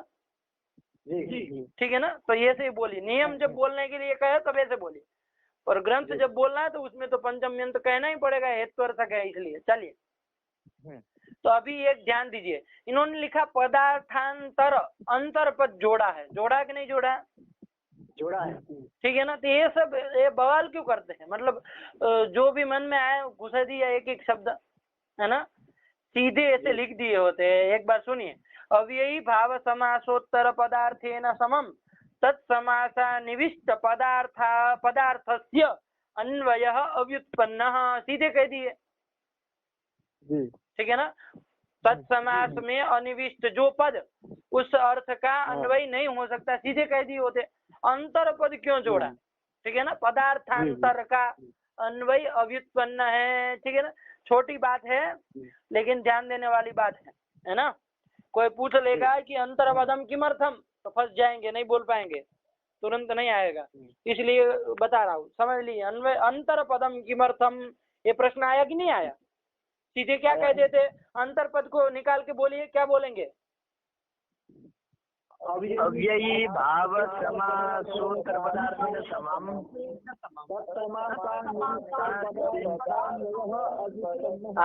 पदार्थान्वयः अव्युत्पन्न, सीधे कह देंगे, अंतर पद नहीं बोलेंगे, तो भी तो अर्थ हो ही गया ना। अव्ययी भाव समास के उत्तर पदार्थ के साथ, उत्तर पद के अर्थ के साथ तत्समासा निविष्ट पदार्थ का अन्वय नहीं हो सकता है, सीधे कहिए ना। ये तो पदार्थांतर का अन्वय नहीं हो सकता है, अंतर पद क्यों दिया? तो उसको निकाल दीजिए, निकाल के बाहर करिए। तो अब न्याय का क्या स्वरूप बन गया? जय किशन बोलो। अव्ययी भाव समासोत्तर पदार्थेन समम तत्समासा निविष्ट पदार्थान्वयः अव्युत्पन्न। हाँ, साफ साफ बोला। चलिए इसी तरह बोलना है, ठीक है ना? पदार्थान्वयः अव्युत्पन्न, अर्थ क्या हो जाएगा? सीधे हिंदी में बता रहा हूँ। अब ये क्या अर्थ होगा? अल्पेश तुम बोलो। अव्ययी भाव समासोत्तर पदार्थ के साथ उसी तत्समासा निविष्ट पदार्थ का अन्वय नहीं अव्युत्पन्न है। ठीक है ना? सीधे बोल दो ना, क्यों कितना तोड़ोगे? ठीक है, तत्समासा निविष्ट पदार्थ का अन्वय अव्युत्पन्न है, ऐसा कह देंगे। तो अब देखिए, उपकुंभम में जो कुंभ जो उत्तर पद है, अब ये भाव समास में उत्तर पद कुंभ है, ठीक है ना? उस पदार्थ के, कुंभ पदार्थ क्या है? घट, उसके साथ उपकार क्या है? समीप, सामीप्य, ठीक है ना? उसका अन्वय होता है कि नहीं होता है? होता है। उसका अन्वय तो होता है ना? होता है। अरे कुंभ समीपम बोलते हैं कि नहीं बोलते हैं? तो वो सामीप्य का अन्वय तो घट साथ हो रहा है ना, घट के साथ अन्वय, ठीक है ना? लेकिन अब जब अंतर पद नहीं रखेंगे तो वो भी नहीं हो पाएगा। ध्यान दीजिएगा, अब वो भी नहीं हो पाएगा। कैसे नहीं हो पाएगा? तो देखिए, आपके नियम में आ जा रहा है। अब यही भाव समास कौन हुआ? हाँ, उपकुंभम। उसमें उत्तर पद कौन हुआ? कुंभ, कुंभ पद हुआ ना। उसका अर्थ क्या है? घट, उसके साथ अब आगे वाला घट है। तत्समासा निविष्ट जो पद, उस समास में अनिविष्ट पद कौन होगा? उपपद तो नहीं हो सकता है, अनिविष्ट पद। उस समास में अनिविष्ट पद उपपद होगा क्या? उपपद होगा? कौन पद? जैसे मैंने कहा आपको, समीप पद होगा कि नहीं होगा? समीप भी तो एक पद है कहीं ना कहीं। अरे समीप भी तो पद है, समीप नहीं बोलते हैं? बोलते हैं। तो फिर समीप भी तो कोई पद है। समीप जो पद है, ध्यान दीजिएगा, समीप जो पद है वो उपकुंभम में निविष्ट है कि अनिविष्ट है? अनिविष्ट है। अनिविष्ट है, तो अनिविष्ट पद कौन हो गया? समीप पद हो गया। उसका अर्थ क्या हो गया? सामीप्य, समीप, जो भी अर्थ हो गया कि नहीं हो गया? हो गया। उसका अन्वय नहीं हो सकता है, ठीक है ना। तो निकला क्या? समीप जो अर्थ है उसका अन्वय घट के साथ नहीं हो सकता है, यही आ गया। सब लोगों को समझ में आया? फिर से एक बार अश्विनी जी ध्यान दीजिए, आपका रिस्पॉन्स नहीं आ रहा है, कुछ लग रहा नहीं समझ रहे। अब यही भाव समासोत्तर पदार्थे न समम, उपकुंभम है आपके पास, उसमें अब यही भाव समास हुआ है, कुंभ से समीपम उपकुंभम, उपकुंभम है, ठीक है ना। उसमें उत्तर पद कौन है? कुंभ पद है, ठीक है ना। उसका अर्थ क्या है? घट, घट है, ठीक। तेन समम, तेन समम इतना बनकर रख दीजिए, तेन समम, उस घट के साथ तत्समासा निविष्ट, उस समास में पहले बताए निविष्ट पद कौन कौन है? निविष्ट पद है, उपपद है और कुंभ पद है। कुंभ पद है। समीप जो एक कोई पद होता है ना, समीप, ठीक है ना, वो उसमें निविष्ट है क्या? नहीं है, नहीं है। तो अनिविष्ट पद करके समीप पद आया कि नहीं आया? जी आया, ठीक है ना। उसका अर्थ क्या है? सामीप्य विशिष्ट, ठीक है ना। समीप ही मतलब उसको बोलेंगे सामीप्य विशिष्ट, ठीक है ना। पास में जो है उसी को समीप कहते हैं। तो सामीप्य विशिष्ट जो भी, उसका अर्थ हुआ कि नहीं हुआ? समीप ही अर्थ हुआ ना सामीप्य। चलिए ऐसे बोलिए सामीप्य, कोई बात नहीं, यही अर्थ हुआ ना। उसका अन्वय नहीं हो सकता है किसके साथ?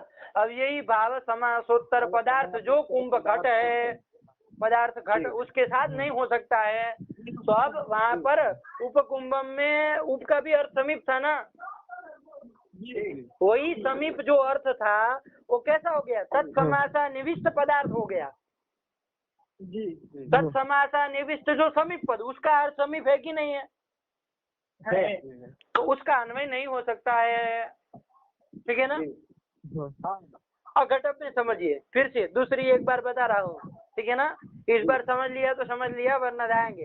अघटम है, उसमें देखिए घटस्य अभाव अघटम, यहाँ पर भी तो होगा। यहाँ पर देखिए घट का अभाव के साथ अन्वय होता है कि नहीं होता है, और अभाव का घट के साथ अन्वय होता है ना। घटम प्रतियोगी का अभाव, यही बोध होता है घटम से।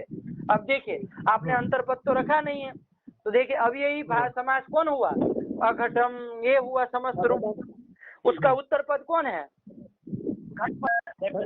उसका अर्थ क्या है? कंबुग्रीवादिमत, यही तो उसका अर्थ है, कंबुग्रीवादिमत अर्थ घट, उसको बोलेंगे तो भी कोई दिक्कत नहीं, अर्थ है कि नहीं। उसके साथ तत्समासा निविष्ट पदार्थ का अन्वय नहीं हो सकता, ठीक है ना। तो तत्समास में निविष्ट पद कौन है पहले ये बताइए? नहीं और घट, यही निविष्ट पद है ना। अनिविष्ट पद अभाव पद है कि नहीं है ये बताइए? अभाव है। अभाव पद, ध्यान दीजिएगा, अभाव पद उसमें निविष्ट है क्या? नहीं है, ठीक है ना। तो अनिविष्ट पद करके अभाव पद ले लिया। उसका अर्थ क्या है? अभाव, अत्यंत अभाव जो कहिए, अभाव है ना उसका अर्थ, ठीक है ना। उसका अन्वय नहीं हो सकता है, ठीक। तो अघटम में जो नई का अर्थ अभाव था उसका अन्वय नहीं हो सकता, क्योंकि जो नई का अर्थ अभाव है वो कैसा हो गया? अभाव अर्थ जो है तत्समासा निविष्ट पदार्थ हो गया। तत्समास में जो अनिविष्ट पद अभाव पद, उसका अर्थ हो गया वो, तो उसका अन्वय तो नहीं हो सकता है। तो अघटम का में अभाव का अन्वय नहीं हो सकेगा, नहीं हो सकेगा ना, नहीं हो सकेगा, ठीक है ना। सब लोगों को समझ में आया? किसी को हो संशय तो बताइए, वरना जब उत्तर इसका प्रश्न ही समझ में नहीं आया तो उत्तर समझ में नहीं आएगा। यहाँ पे अभाव का अर्थ अभाव हो सकता है क्या? अरे अभाव पद का क्या अर्थ होता है पंडित जी? अभाव पद का क्या अर्थ होता है ये बताइए ना। अभाव मतलब कि अभाव भिन्न, क्या भाव भिन्न? ये सब उलट पुलट कहाँ चालू कर दिया। अभाव मतलब अत्यंत अभाव होता है कि नहीं होता है? होता है। क्या भाव भिन्न, भाव भिन्न कर, अभाव का अर्थ क्या होता है? अभाव मतलब अत्यंत अभाव, अन्योन्य अभाव, जो भी होना हो वो होगा अभाव। अत्यंत अभाव होता है कि नहीं होता है? अभाव का अर्थ होता है। ठीक है ना, होता है ना, वही तो कह रहा हूँ। तो नहीं का अर्थ भी अभाव था, अभाव पद का भी अर्थ अभाव है, ठीक है ना। क्या समस्या है बोलो जी। वही पूछना था कि जो अभाव पद है उसमें भी जो समीप पद है तो उसका तो समीप अर्थ है, ये तो नहीं कह सकते ना हम सामीप्य। कहाँ अभाव का अर्थ समीप है, कहाँ कौन कहाँ जोड़ रहे हो? नहीं नहीं नहीं नहीं नहीं, उपकुंभम है। हाँ। उसमें जो कुंभ भाव समासोत्तर पद जो है वो कुंभ है, उसका अर्थ हमने बताया कि कंबुग्रीवादी मत। हाँ, मतलब कि घट जो है उसके साथ उनके साथ जो तद समानिविष्ट पद से हमने लिया समीप पद। हाँ, तो उनका अर्थ समीप हो सकता है कि फिर सामीप्य होगा उनका अर्थ। समीप का अर्थ क्या होता है पंडित जी, मुझे बताइए, समीप का अर्थ क्या होता है, ये बताइए ना। समीप पद है उसका अर्थ क्या होता है? सामीप्य विशिष्ट। यदि आपको सरल भाषा में नहीं समझ में आता तो सामीप्य विशिष्ट सीधे समझिए। समीप का अर्थ होता है बाजू में, हाँ, उसके पास में। तो हम ऐसे तो नहीं बोल सकते समीप ही उनका मतलब कि समीप का अर्थ समीप है, ऐसा तो नहीं बोल सकते कि भाई सामीप्य विशिष्ट है। अरे हम कहते हैं घट का अर्थ क्या है, घट नहीं बोल देते हैं। वो आपको समझना है कि वो घड़े का ही कह रहे हैं। अच्छा। अघटम में मैंने क्या कहा था, उत्तर पद है घट, उसका अर्थ क्या है? घट मतलब घड़ा। आपको अर्थ मतलब पदार्थ, वो समझ के आपको रखना है ना। ऐसी बातें मत पूछा करो। वही तो बोलते हैं, घट का अर्थ घट कह दिया, उसका मतलब ये थोड़ी कह रहे घट पद का अर्थ घट पद हुआ। घट पद का अर्थ घट बोल रहे, उसका मतलब ही यही हुआ कि घड़ा कह रहे। जरूरी है कि हम हिंदी में ही बोल के आपको समझाए कि वो कह रहे हैं। उसको संस्कृत में कह दिया घट का अर्थ घट होता है तो नहीं समझ में आता है, ठीक है ना। वही है, तो उसमें क्या समस्या है? समीप का अर्थ समीप बोल दिया, मतलब सामीप्य विशिष्ट। चलो, वो सामीप्य विशिष्ट मतलब क्या? समीप ही हुआ ना, तो फिर क्यों घुमा रहे हो? चलिए, और किसी को कोई समस्या? नहीं, ठीक है ना। तो वो तत्समासा निविष्ट पद हो गया समीप पद, उसका अर्थ जो सामीप्य विशिष्ट है। वही तो उप का भी तो अर्थ था। उप का अर्थ क्या था? सामीप्य विशिष्ट ही था ना, मतलब समीप। उप का अर्थ भी वही था, वही समीप पद का भी अर्थ है। तो अब जब तत्समासा निविष्ट पद हो गया समीप पद, उसका अर्थ वही हो गया समीप, तो उसका अन्वय नहीं हो सकता है। समझ में आई आपत्ति? अंतर पद नहीं देने पर ये सब आपत्ति आ रही है, ठीक है ना। तो अंतर पद नहीं दिया तो ये समस्या आई। जब आप कहेंगे कोई कि अंतर पद दे दो, उससे क्या हुआ? तो अब देखिए, पदार्थांतर हमने कहा, पदार्थांतर का अन्वय नहीं हो सकता। पदार्थांतर मतलब क्या? अन्य पदार्थ पदार्थांतर, ठीक है। अन्यो राजा राजांतर करते हैं ना, ठीक है ना। उसी तरह अन्य पदार्थ पदार्थांतर मतलब अन्य पदार्थ होना चाहिए, ठीक है ना। तो किससे अन्य? तो तत्समास में निविष्ट जो पद है उसका जो अर्थ है उससे भिन्न पदार्थ का अन्वय नहीं हो सकता है। ध्यान दीजिएगा, क्या लब्ध हो रहा है? तत्समास में निविष्ट जो पद है उसका जो अर्थ है उससे भिन्न जो पदार्थ होंगे और वो भी कैसा? तत्समास निविष्ट पदार्थ, उसका अन्वय नहीं हो सकता है। ऐसा अर्थ आया ना, ठीक है ना। तत्समासा निविष्ट पदार्थांतर का अन्वय नहीं हो सकता है। तो आप घटाइए, तत्समासा निविष्ट पद ले लीजिए समीप पद, उसे हमें कोई आपत्ति नहीं, ठीक है ना।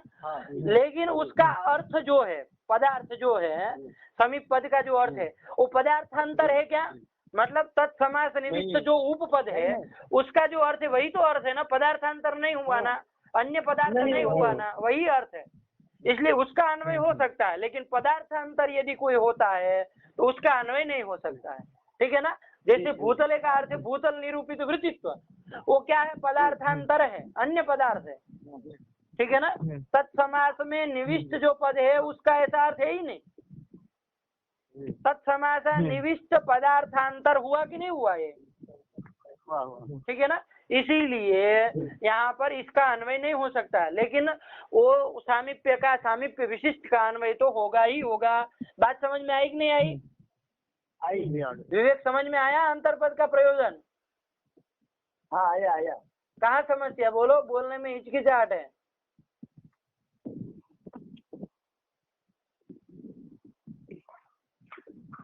हेलो, नहीं हुआ? नहीं समझ में आया? कहाँ समस्या? बोलो। ये जो है अंतरपद अगर नहीं देंगे हाँ, तो जो जैसे उपकुंभम में उप का अर्थ सामीप्य है, सामीप्य विशिष्ट, हाँ, वैसे ही समीप शब्द का भी जो पदार्थांतर है उसका भी अर्थ है सामीप्य विशिष्ट। हाँ, तो इसका अन्वय तो हो जाएगा कुंभ में, हाँ,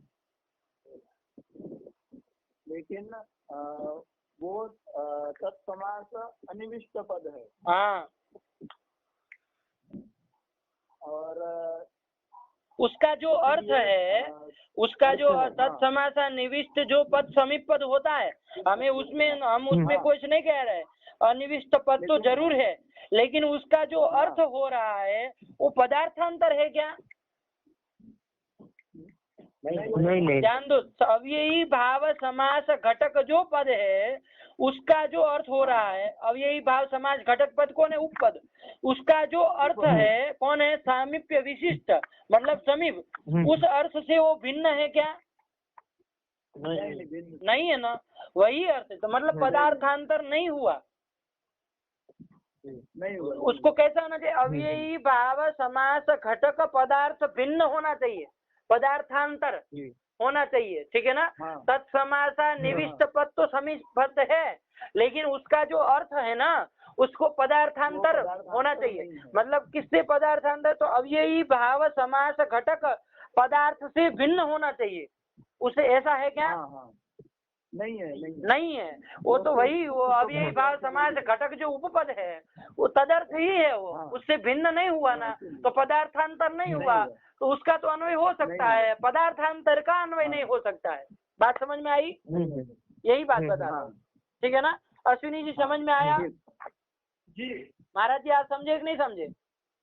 जी समझ गए। चलिए करण जी एकदम समझ गए। चलिए, समझ में आ गया ना सब लोगों को?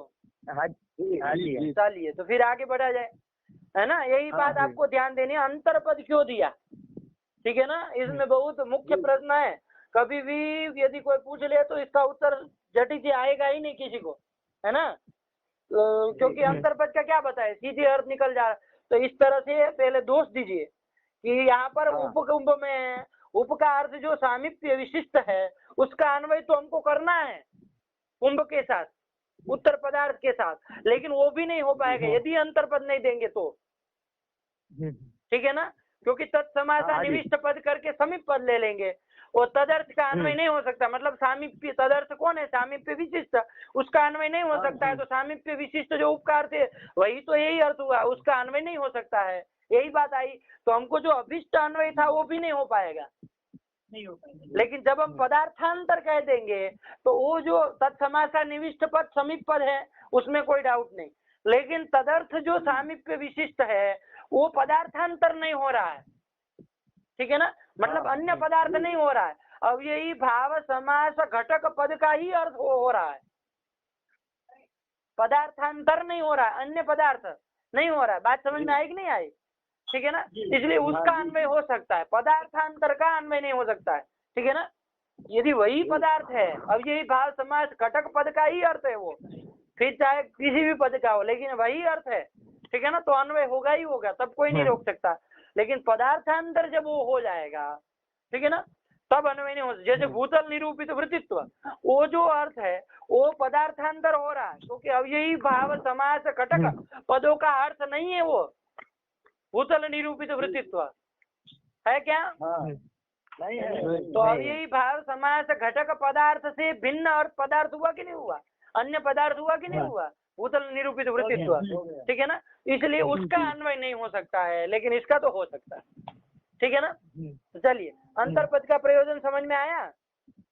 आगे चलिए, थोड़ा मेहनत करिए तो लगा लेंगे, कोई कठिन बात नहीं है, पाठ पाठ अच्छी तरह से लगाइएगा, आ जाएगा, थोड़ा मनन करना पड़ेगा, है ना, कोई वो नहीं है। लेकिन आप लोग देखिए, दूसरी बात, आप लोग व्युत्पन्न है ऐसा समझ के ही मैं ये सब बातें बता रहा हूँ, ठीक है ना। लेकिन महाराज जी को पूछिए, महाराज जी पंचलक्षणी में ये सब बातें करता है कोई? नहीं बताया। कुछ नहीं होता है अंतर पर, ये सब न्याय के एक एक पदों का प्रयोजन कोई नहीं विचार करता है, ठीक है ना। और वैसे देखा जाए तो उचित भी है न बताना, ठीक है ना। लेकिन आप लोगों को इसलिए बता रहा हूँ क्योंकि आप लोग नहीं आता है ना नहीं बताने से, वही, ठीक है ना। तो आप लोग समझ सकते हैं, पदार्थ को जान रहे हैं, इसलिए बता रहा हूँ, तो समझे रहिए, काम आएगा ये सब बातें, ठीक है ना। सभा में ये सब चीजें छोटी छोटी बहुत काम आती है। किसी को प्रश्न पूछना हुआ तो ये सब प्रश्न जटिल बन जाते हैं, ठीक है ना, उत्तर नहीं दे पाते कोई। चलिए, तो अब क्या आया ये आपने समझ लिया। तो अभी हुआ क्या, प्राचीनों का जो प्रथम मत था, ठीक है ना, वृत्तस्य अभाव अवृत्तम और साध्याभाववतो अवृत्तम इति साध्याभाववद वृत्तम, प्रथम मत प्राचीनों का। हाँ भूल गए क्या? नहीं याद है। क्या है, बोले अल्पेश, बोलो प्राचीनों का प्रथम मत। वृत्तस्य अभावः अवृत्तम, अवृत्तम जी, वृत्तस्य अभावः अवृत्तम, साध्याभाववतो अवृत्तम इति साध्याभावतो अवृत्तम इति साध्याभाववद वृत्तम। हाँ, फिर साध्याभाववद अस्ति साध्याभाववद वृत्ति, साध्याभाववद वृत्तिनः भावः साध्याभाववद वृत्तित्वम्। आया समझ में सब लोगों को? यही प्रथम मत था ना।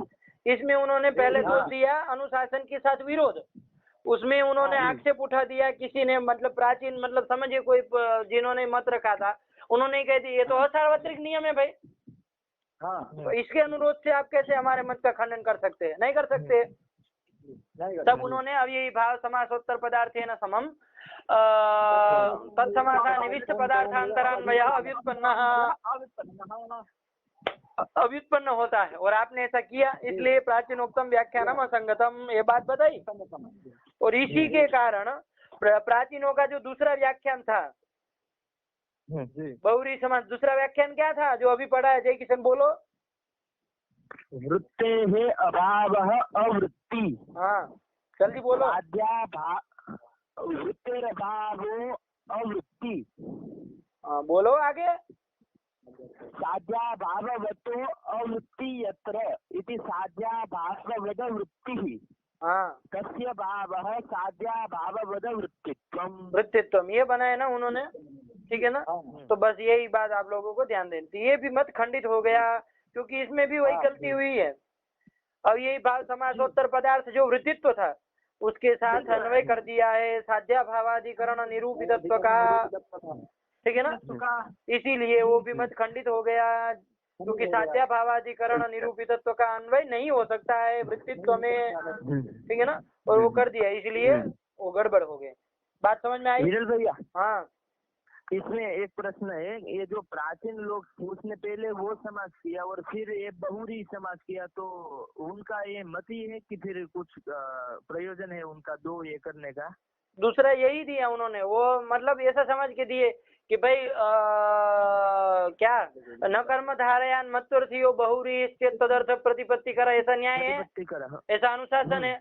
तो अब उसमें तो हुआ, तो उन्होंने कहा बहुरी समाज सीधे कर लेते क्योंकि तदर्थ का लाभ हो ही रहा है, ठीक है ना। तो ऐसा करके दिया, लेकिन उसमें भी ये दोष आ रहा है, ठीक है ना। चलिए बात समझ में आएगी नहीं? बहुरी समाज कर दिया इसलिए उसमें तो अनुशासन, वो अनुशासन के साथ तो विरोध नहीं हुआ, तो ठीक है ना। लेकिन ये दूसरा फंस गए, अन्वय बोध कर दिया आपने जहाँ नहीं होता है, ठीक है ना। ये कर दिया। बात समझ में आई जी? ठीक, चलिए ये हो गया। अब आगे ग्रंथ पढ़ो।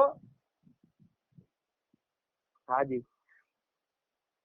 अनंत भैया पढ़ते हैं। अव्ययी भाव समासस्याव्यय अव्ययतया। वो कट गया, जोड़ते वापस इसको। जोड़ो यार, ये सब क्यों करते हो?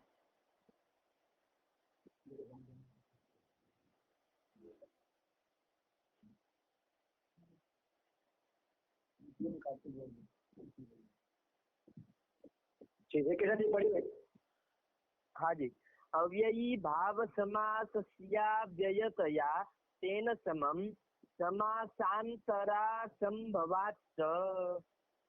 हाँ, ये कहा। देखिए, ये तीसरा दोष दे रहे हैं, ध्यान दीजिएगा। प्राचीनोक्त व्याख्यान का खंडन कर रहे हैं। प्राचीनों का जो व्याख्यान था पूर्व वाला, है ना, उसमें और एक दोष दे रहे हैं, तीसरा दोष। ठीक है ना?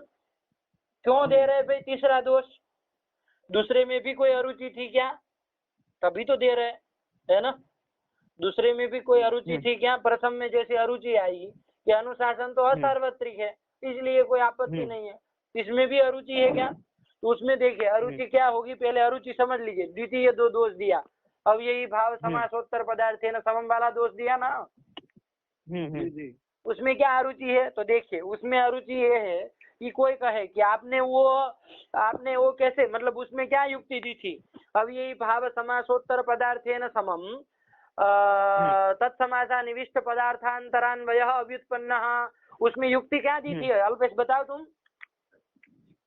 जो भूतल समीप भूतले उपकुंभम ये रूप है, तो उसमें वो प्रयोग है, ऐसा बोलो, रूप मत बोलो। ये कोई रूप सिद्धि थोड़ी चल रही है, ये वाक्य है, ऐसा कुछ बोलो जी। ये वाक्य है, तो उसमें भूतल निरूपित वृत्ति घटः तत्समीपम ऐसा कोई बोध नहीं होता है, इसलिए। ठीक है ना? ऐसा अन्वय बोध एक होता है, वो कट जाता है। चलिए, तो क्या बात हो रही थी? हाँ, उसमें युक्ति क्या थी? अल्पेश बता रहा था। अब यही भाव समासोत्तर पदार्थे न समम तत्समासा निविष्ट पदार्थांतरान्वय अव्युत्पन्न, इसमें क्या युक्ति है? तो वो बता रहा था, बताओ अल्पेश। भूतले उपकुंभम इस प्रयोग में भूतल निरूपित वृत्तितावान घटः तत्समीपम ऐसे कोई बोध नहीं होता है, इसलिए। हाँ, ठीक है ना?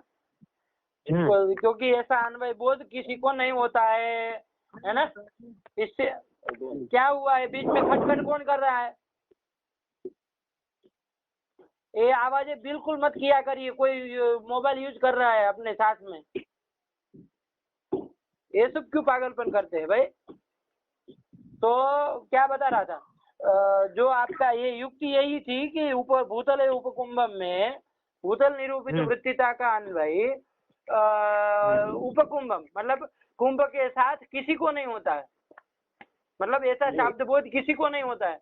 ये भूतल निरूपित वृत्तितावान घटः और तत्समीपम ऐसा शब्द बोध किसी को नहीं होता है, ऐसी प्रतीति किसी को नहीं होती। इसी से आपने निकाला था ना कि भाई अब यही भाव समासोत्तर पदार्थेन समम तादृश पदार्थांतरस्य अन्वय बोधो न भवति। ठीक है ना? वही युक्ति थी ना। अब उसमें यदि कोई आक्षेप कर दे, ध्यान दीजिएगा, ये युक्ति में कोई आक्षेप कर दे कि भूतल, सब लोगों को आवाज आ रही है ना महाराज जी? चलिए, तो इसमें यदि कोई आक्षेप कर दे कि भूतले उपकुंभम में भूतल निरूपित वृत्तिता का अन्वय घट में भले न हो, किसी को ऐसा प्रतीति नहीं होती तो ना हो, ऐसा शब्द बोध ना हो, लेकिन साध्याभावाधिकरण निरूपितत्व का अन्वय अवृत्ति घटक जो वृत्तित्व है, ठीक है ना, उसमें अवृत्ति घटक जो वृत्ति है तदर्थ वृत्तित्व में अनुभविक है, अनुभव हो रहा है उनको। ठीक है ना?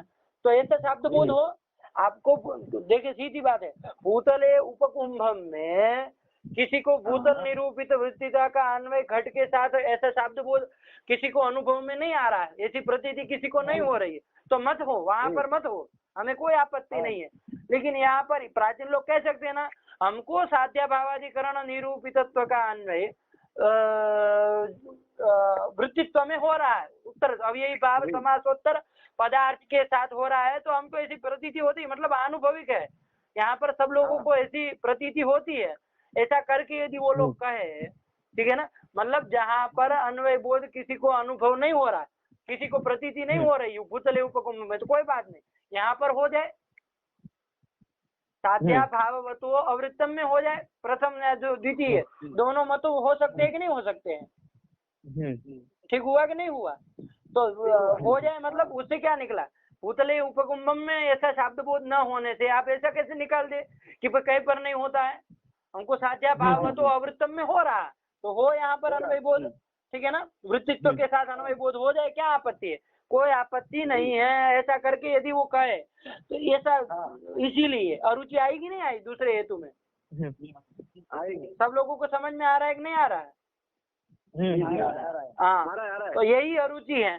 तो अरुचि के कारण वो दोषांतर दे रहे हैं फिर से, ठीक है ना, दूसरा दोष दे रहे हैं। ये क्या, आप पढ़ो जय किशन, अरुचि समझ के रखना। पहला वो तीसरा, पहला छोड़ा क्यों छोड़ा, दूसरा छोड़ा तो क्यों छोड़ा, ठीक है ना। और तीसरा दोष दे रहा है, क्या है वो तीसरा दोष, तो बोलो। अव्ययी भाव समासस्याव्ययतया हाँ, तेन समम समासांतरा संभवात्। हाँ चलिए देखो, अव्ययी जो होते हैं ना, एक ध्यान दीजिए आप लोग, अव्ययी जो होते हैं ना उसके साथ कोई समास नहीं हो सकता है। थोड़ी विचित्र बात लगेगी आपको, अव्ययी जो होता है उसके साथ कोई समास नहीं हो सकता है, ठीक है ना। तो आप कहेंगे यथाशक्ति होता है, उपकृष्णम होता है, उसमें उप तो अव्ययी ही था ना, यथाशक्ति में यथा तो अव्ययी ही था ना, उसके साथ तो समास होता है, ठीक है ना। उसी तरह आप कहेंगे कि अनु विष्णु है, तो उसमें अनु तो अव्ययी है ना, उसके साथ तो समास हुआ, कहेंगे कि नहीं कहेंगे? कहेंगे, ठीक है ना। तो जे ऐसे जो है ना, ये आपके उप वगैरह वगैरह, अधि हरि है तो अधि है, ठीक है ना, निर्मक्षिकम में नीर है, तो ऐसे जो अव्यय है जिसके साथ समास हो सकता है, ऐसे परिगणित है, ऐसे परिगणित है। सब अव्ययों के साथ समास नहीं हो सकता है, ध्यान दीजिएगा, सब अव्ययों के साथ समास नहीं हो सकता, कुछ विशेष से ही अव्यय है, उप अधि नीर, फिर नई अव्यय है, ऐसे अव्यय जो है इसी के साथ समास हो सकता है, ठीक है ना, जो कि परिगणित है। लेकिन सब अव्ययों के च के साथ समास करके बताइए, चलिए च के साथ समास करिए, च बोलते हैं ना, च च अव्यय है कि नहीं, समास करिए, होता है क्या समास कोई? घटस्य च इति घट च होता है क्या? नहीं होता ना, षष्ठी तत्पुरुष थोड़ी ना होगा वहाँ, मतलब कोई समास नहीं होता। च के साथ कोई समास होता है, वाह के साथ समास होता है क्या? वाह वाह के साथ नहीं होता है ना। जैसे आप कहें घटस्य वाह, तो मतलब घटवा, ऐसा समास हो जाता क्या? अल्पेश बताओ कोई सूत्र हो तो बता। नहीं होता है ना, नहीं होता, ठीक है ना। तो ऐसे मतलब अव्ययों के साथ समास नहीं होता है, अव्ययों के साथ समास नहीं होता है। कोई ऐसे अव्यय है जो नई उप अधि वगैरह वगैरह जो अव्यय है ना, यथा अनु, तो ऐसे अव्यय परिगणित है, उसी के साथ होता है, सब अव्ययों के साथ नहीं होता है। बात समझ में आई? ठीक। अब अव्ययी भाव जो एक समास है, अव्ययी भाव समास है कि नहीं? वो अव्ययी भाव समास जैसे उपकुंभम हुआ, ठीक है ना, अघटम हुआ कि नहीं हुआ? वो भी अव्ययी भाव समास भी अव्यय है कि नहीं? वो भी अव्यय है। क्यों, कौन सूत्र है अल्पेश बताओ?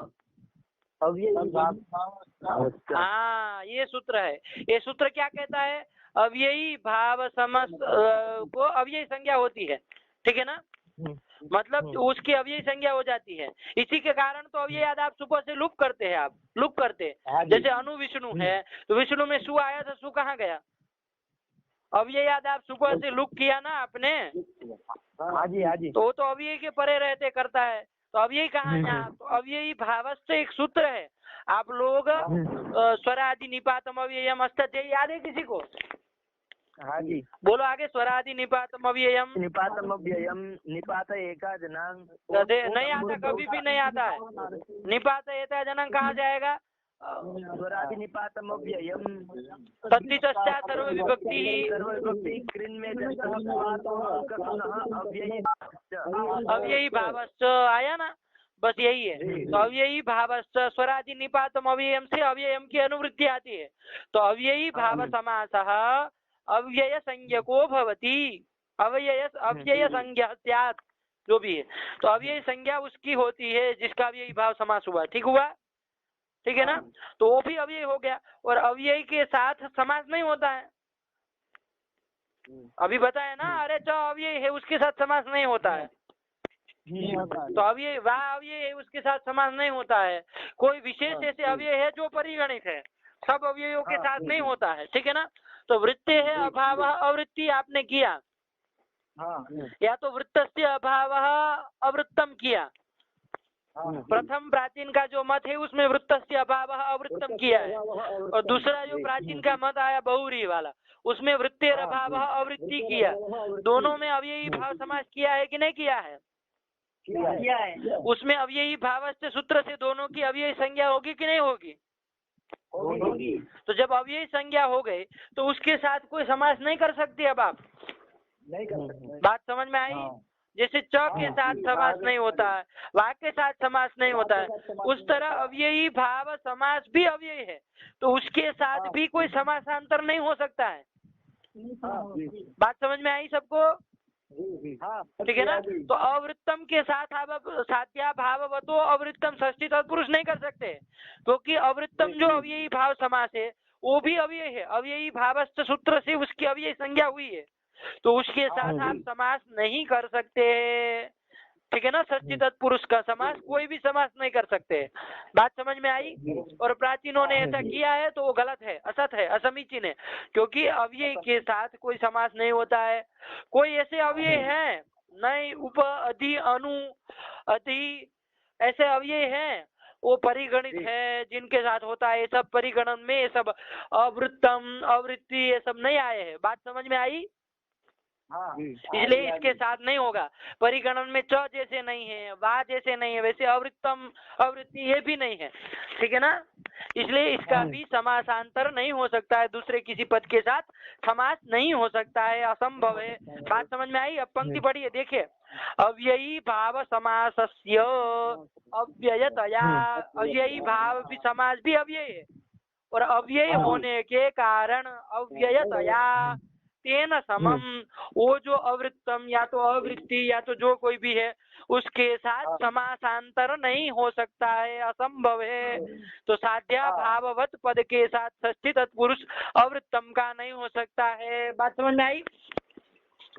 या तो द्वितीय मत जो है उसमें अवृत्ति जो अव्ययी भाव समास है वो भी अव्यय है, अव्ययी भावस्थ सूत्र से अव्ययी संज्ञा उसकी भी होगी, तो उसके साथ भी साध्या भाव तो अवृत्ति यत्र बहुरी समास नहीं हो सकता है, असंभव है, ठीक है ना। तो जब नहीं हो सकता है तो प्राचीनोक्तम व्याख्यानम असंगतम, क्योंकि उन्होंने ऐसा किया है। बात समझ में आई सबको? ठीक है ना। और जो विशेष ऐसे अव्यय है जैसे नहीं है, उप है, अधि है, अनु है, यथा है, और भी जो जो आपको पता है, सह है, ऐसे जो अव्यय है वो परिगणित है जिनका अव्ययी भाव समास होता है, ठीक है ना। मतलब जिसका समास कोई हो सकता है, ऐसे अव्ययी विशेष ही है, कुछ है जिसका परिगणन किया गया है कि भाई इसका समास हो सकता है। बात समझ में आई? चलिए आगे पढ़िए, वही लिख रहे हैं। नयुपाध्यादि रूप अव्यय विशेषणामेव। अब सुनिए ना, फिर नहीं पढ़ सकते तो अव्यय विशेषणामेव समस्यमानत्वेन परिगणितत्वात्, ठीक है ना। नहीं, उप अधि आदि से ले लीजिए, यथा अनु सह ये सब ले लीजिए, जो भी अव्यय जिससे परिगणित है वो अव्यय विशेषों का जो कि समस्यमान हो सकते हैं, मतलब जिसका समास हो सकता है, समस्यमान है, ऐसे विशेष अव्यय विशेष जो है वो परिगणित है, ठीक है ना। सब अव्ययों का समास नहीं हो सकता है, ठीक है ना। यदि आप कहेंगे कि भाई नहीं सब अव्ययों का हो, ऐसा क्या कि कुछ का ही हो कुछ का ना हो, तो च का समास भी होने लगेगा, वा का भी समास होने लगेगा। होता है क्या? च का अन्वय समास होता है किसी के साथ? वा का समास होता है क्या? नहीं होता, नहीं होता है ना। तो इससे ये निश्चित है कि सब अव्ययों का समास नहीं हो सकता है, ठीक है ना। कोई अव्यय विशेष ऐसे है जो कि परिगणित है नहीं इत्यादि, ठीक है ना।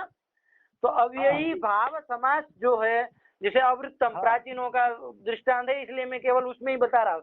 अवृत्तम अवृत्ति अव्ययी भाव समास है, और इसकी भी अव्ययी भावस्थ सूत्र के द्वारा अव्ययी संज्ञा हुई है, तो इसके साथ अवृत्तम अवृत्ति इन सब के साथ भी समासांतर चाहे वो षष्ठी तत्पुरुष हो प्रथम व्याख्या में, चाहे वो बहुरी समास हो, कोई भी समासांतर नहीं हो सकता है, ठीक है ना, असंभव है।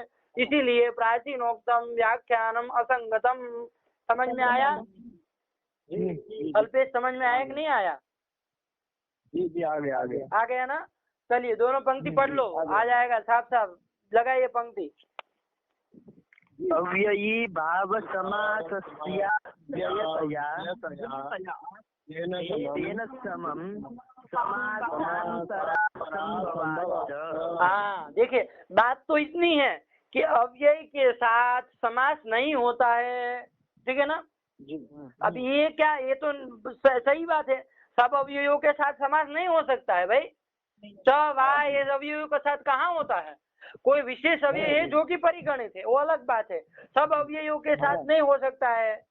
तो अवृत्ति, अवृत्तम, इन सब का भी कोई दूसरे पदों के साथ समास नहीं हो सकता। क्यों?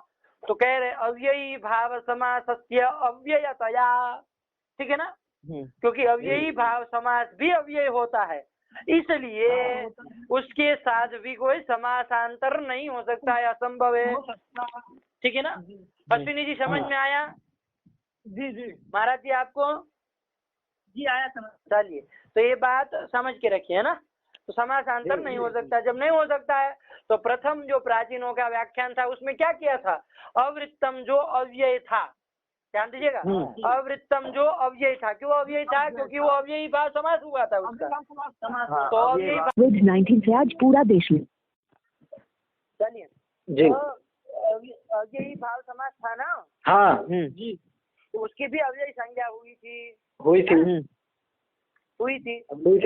अवृत्तम इसकी हो गई थी तो इसकी भी हो गई, इसलिए उसके साथ समासांतर नहीं हो सकता, नहीं हो ठीक है सकता ना? है। हाँ समास मतलब साध्या भाववतः अवृत्तम, ये समास नहीं ये होगा। नहीं हो सकता है। और द्वितीय व्याख्यान में भी ऐसा कह दीजिए, क्योंकि वृत्तेर भाव अवृत्ति किया था, हाँ साध्या वो भी अव्ययी भाव समास था।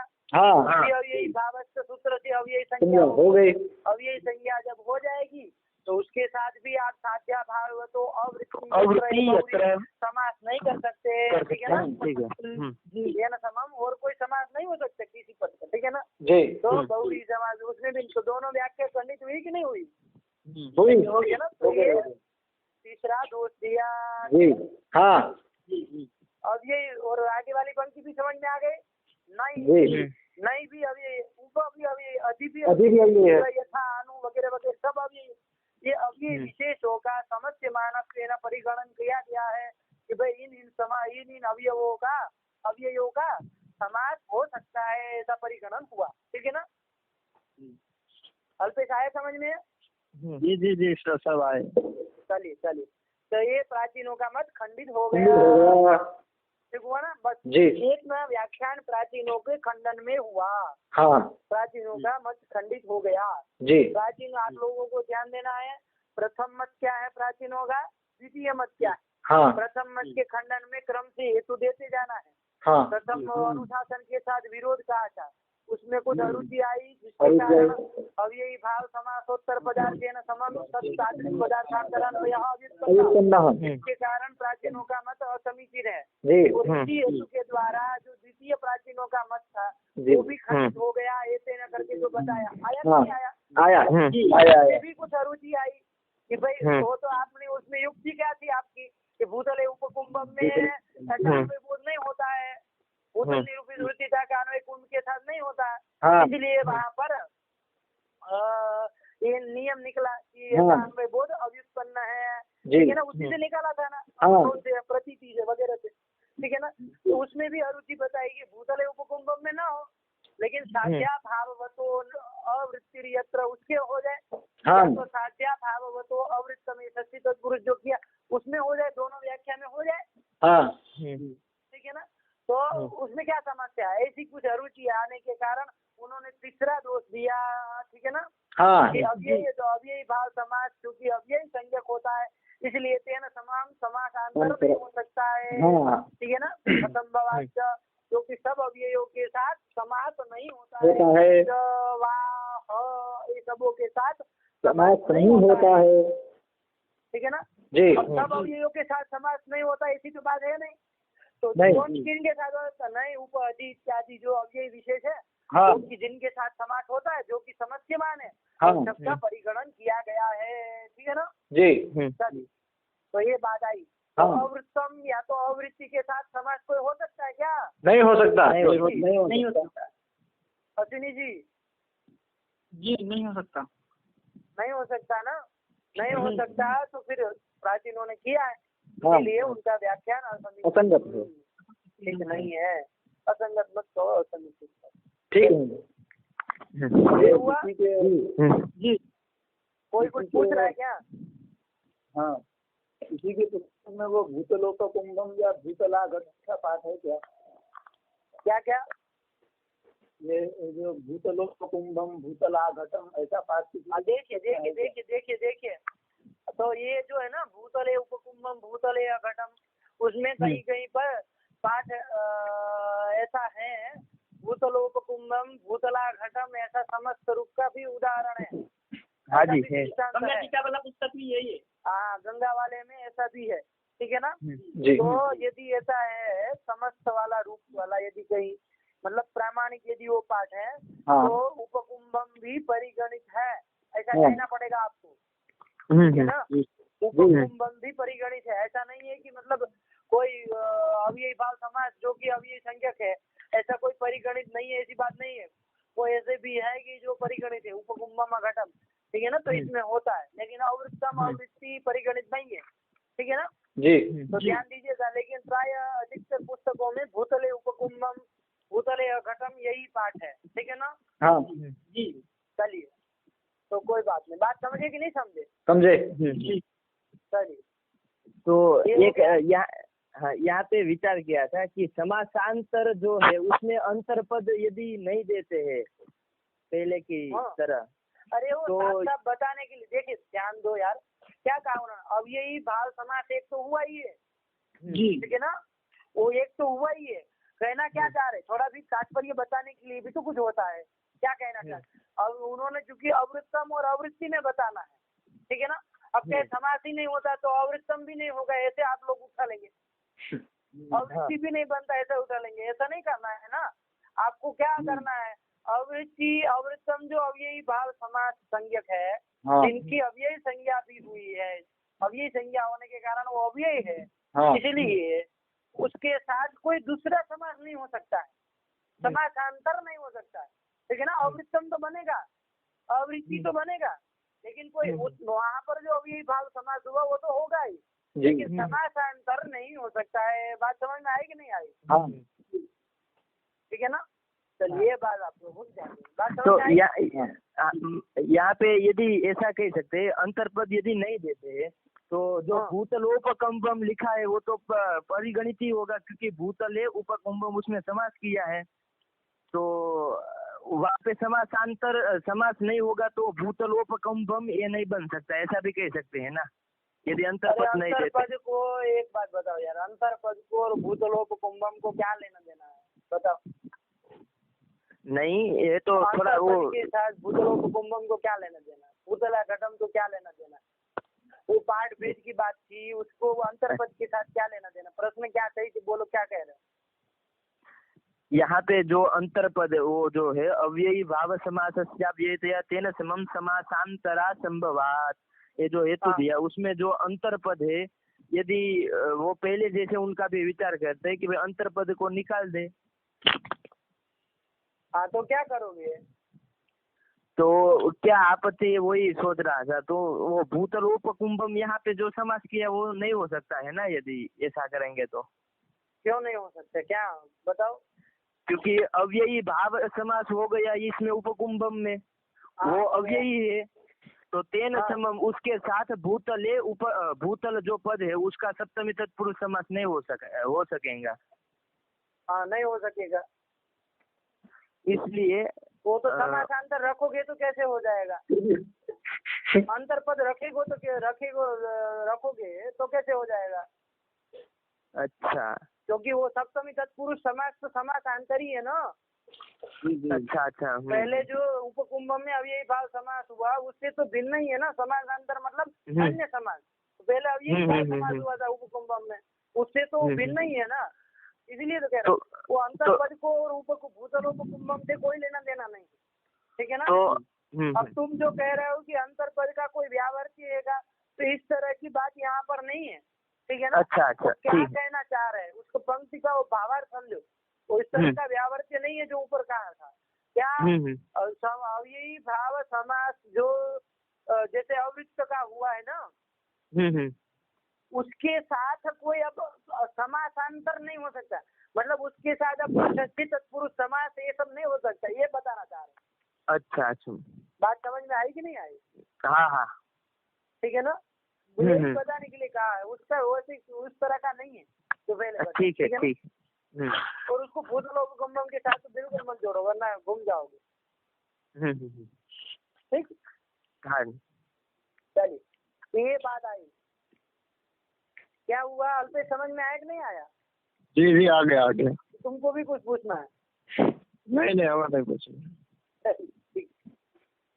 चलिए आगे बढ़ा जाए। जी। चलिए तो ये तो प्राचीनों के मतों का खंडन हुआ, हुआ कि नहीं हुआ?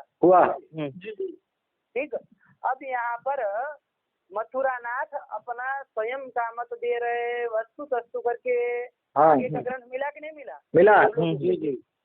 हाँ चलिए आज ये मथुरानाथ जी का मत समाप्त करते जी के बाद स्टार्ट है वो करेंगे ताकि एक प्रकरण हो जाए, बहुत दिनों से समाज ही चल रहा है। हाँ जी। चलिए तो क्या है मथुरानाथ जी का मत, वस्तु तस्तु करके स्वमतम आह स्व सिद्धांतम आह, उनका अपना मत ये है जी। क्या पढ़ो? वस्तु तस्तु साध्या भाववतो न वृत्तिर्यत्रेति त्रिपद व्यधिकरण बहुरी कर दिया। देखिए ध्यान दीजिए, अब एक ऐसा समाज करने जा रहे हैं ताकि उपरोक्त कोई दोष न रहे, ठीक है ना जी। क्या कर रहे हैं? बहुव्रीहि समासी कर रहे हैं, ध्यान दीजिएगा, बहुव्रीहि समासी कर रहे हैं। प्राचीनों का जो दूसरा मत था ना, थोड़ा अंतर कर दे रहे हैं। प्राचीनों ने क्या कहा था? वृत्ति है अभाव अवृत्ति किया था जी। उसके बाद साध्या भाव तो अवृत्ति यत्र किया था, ठीक है ना। उसमें थोड़ा इन्होंने अंतर करा क्योंकि ऐसा करने में गलती कहाँ हो रही थी, ये तीसरा दोष आ जा रहा था जी। दूसरा और तीसरा दो दोष आ रहे थे, मान के चलिए है ना। आ रहे थे कि नहीं आ रहे थे? तो आपने अब ये भाव समाज के उत्तर पदार्थ के साथ अन्वय कर दिया क्योंकि नहीं हो सकता। दूसरा दोष की वो अवृत्ति जो शब्द है वो क्या है, अव्ययी भाव समास होने के कारण अव्ययी संज्ञक है और उसके साथ कोई समासांतर नहीं हो सकता है, वो आपने कर दिया तो दोनों के कारण वो खंडित हुआ था, है कि नहीं। अब इन्होंने क्या किया, तीन पदों वाला बहुव्रीहि कर दिया, त्रिपद व्यधिकरण बहुव्रीहि कर दिया। भाववतो अवृत्ति जो था ना उसको तोड़ दिया, न वृत्ति यत्र कर दिया, ठीक है ना। साध्या भाववतो न वृत्ति यत्र, न और वृत्ति में कोई समास नहीं किया, अलग अलग पद को ही रखा गया है, ध्यान दीजिएगा। उसमें उन्होंने द्विपद बहुव्रीहि किया था, दो ही पद थे, ठीक है ना। एक साध्या भाववतो और एक अवृत्ति, दो पद वाला बहुव्रीहि किया था।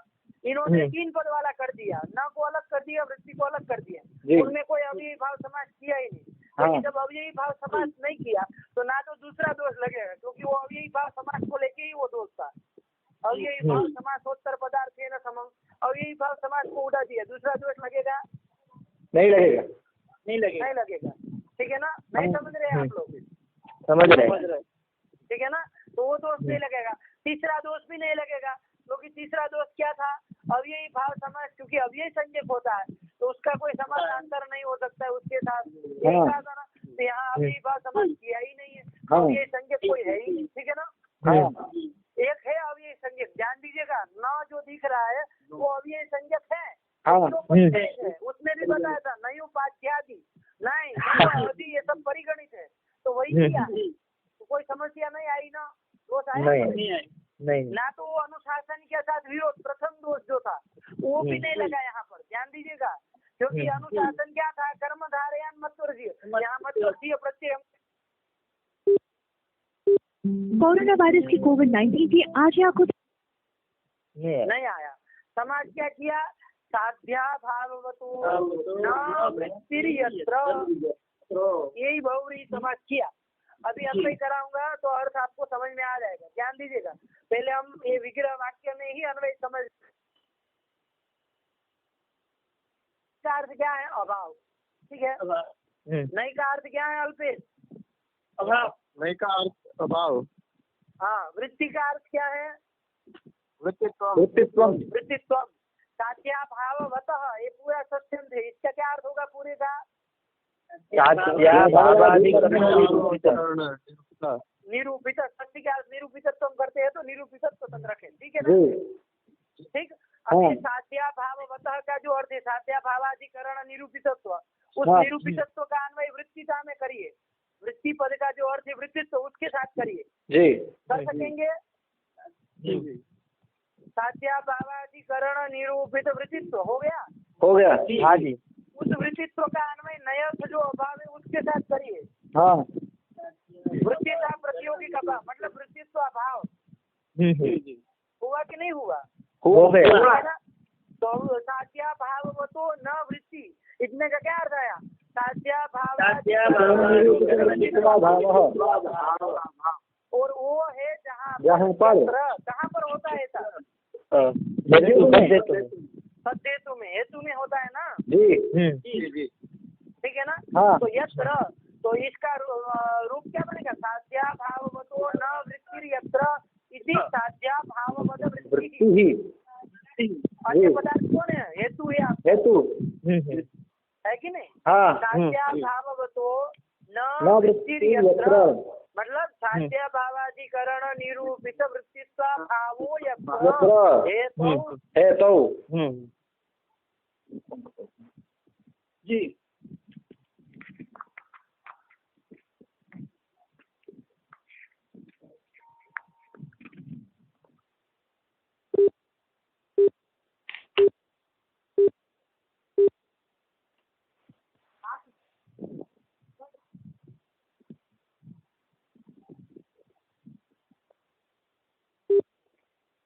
कोरोना वायरस या कोविड-19 से क्यों भाई बार बार कट रहा है करण? पता है आपका दूसरी बार कट गया। चलिए आज हम ज्यादा नहीं करेंगे, बस यही रखते हैं, इतना आप समझ लीजिए।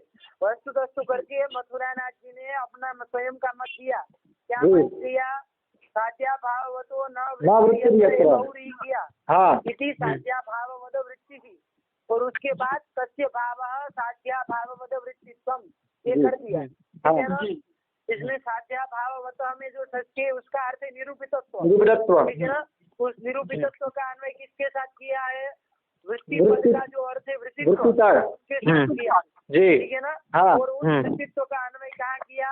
अभाव के साथ, नहीं अभाव है उसके साथ, ठीक है ना? तो पूरे का क्या हो गया? साध्या भावाधिकरण निरूपित वृत्तित्व भाव भाव यत्र, कहाँ पर होता है ऐसा वृत्तित्व भाव? सद्धेतु में। उस हेतु को क्या कहेंगे? साध्या भाव कहेंगे, ठीक है ना? उसी को बोलेंगे साध्या भावाधिकरण निरूपित वृत्तित्व भाववान, ठीक है ना? तभी अर्थ हुआ, वो आएगा। साध्या भाववद वृत्ति ही कौन होगा? हेतु होगा ना? हेतु होगा। साध्या भाववद वृत्ति ही का अर्थ क्या होगा? नहीं सर बोलो। साध्या भावाधिकरण निरूपित वृत्तित्वा भाववान, ठीक है ना? यत्र से मतु अर्थ अधिकरण अर्थ लब्ध हो रहा, ठीक है ना? यत्र मतलब जहाँ पर, ठीक है ना? तो वही से वाहन आ रहा, ठीक है ना? तो आप लोग ध्यान देंगे, पहले समझा चुके हैं, बार बार एक बात नहीं बताएंगे। आप लोग पाठ लगाइएगा, इसका शब्दबोध भी आज आ गया आप लोगों को। तो क्या बन गया? साध्या भाववद वृत्ति ही का अर्थ क्या हो गया? साध्या भावाधिकरण निरूपित वृत्तित्व भाववान, भाववान ये हो गया। और आगे सत्य भाव साध्या भाववद वृत्तित्व कर दीजिए। इतने का अर्थ क्या हुआ? अल्पेश बोल दो। साध्या भावाधिकरण निरूपित वृत्तित्व भाववत्वम, ये हो गया। यही आपका साध्या भाववद वृत्तित्व का अर्थ है। इसमें बहुरी समाज किया गया है, और उसका अर्थ भी आप लोगों ने समझ लिया। इतना पाठ लगा के आइए, बस यहाँ पाठ रखते हैं, कल कोई बात जो बच गई है वो खत्म समाप्त कर देंगे, ठीक है ना? चलिए, याजस्वीकृत सेवया विदुरभूदग्रेसर श्रीमताम् मानव्याहति कैतवा वनमनाधीशत्रिलोकीपति संविन्नाब्ज कुल प्रसूति विभवादम्भोजमब्जालयो यस्य श्रीगिरिजापदाम्बुज युगं तस्यादपि भगवत्यै नमः। नमो नमः। नमो नमः महादेव। नमो नमः। स्वामी जी वो वहां पर जो वो किया था कि अंतर पद का जो दिया था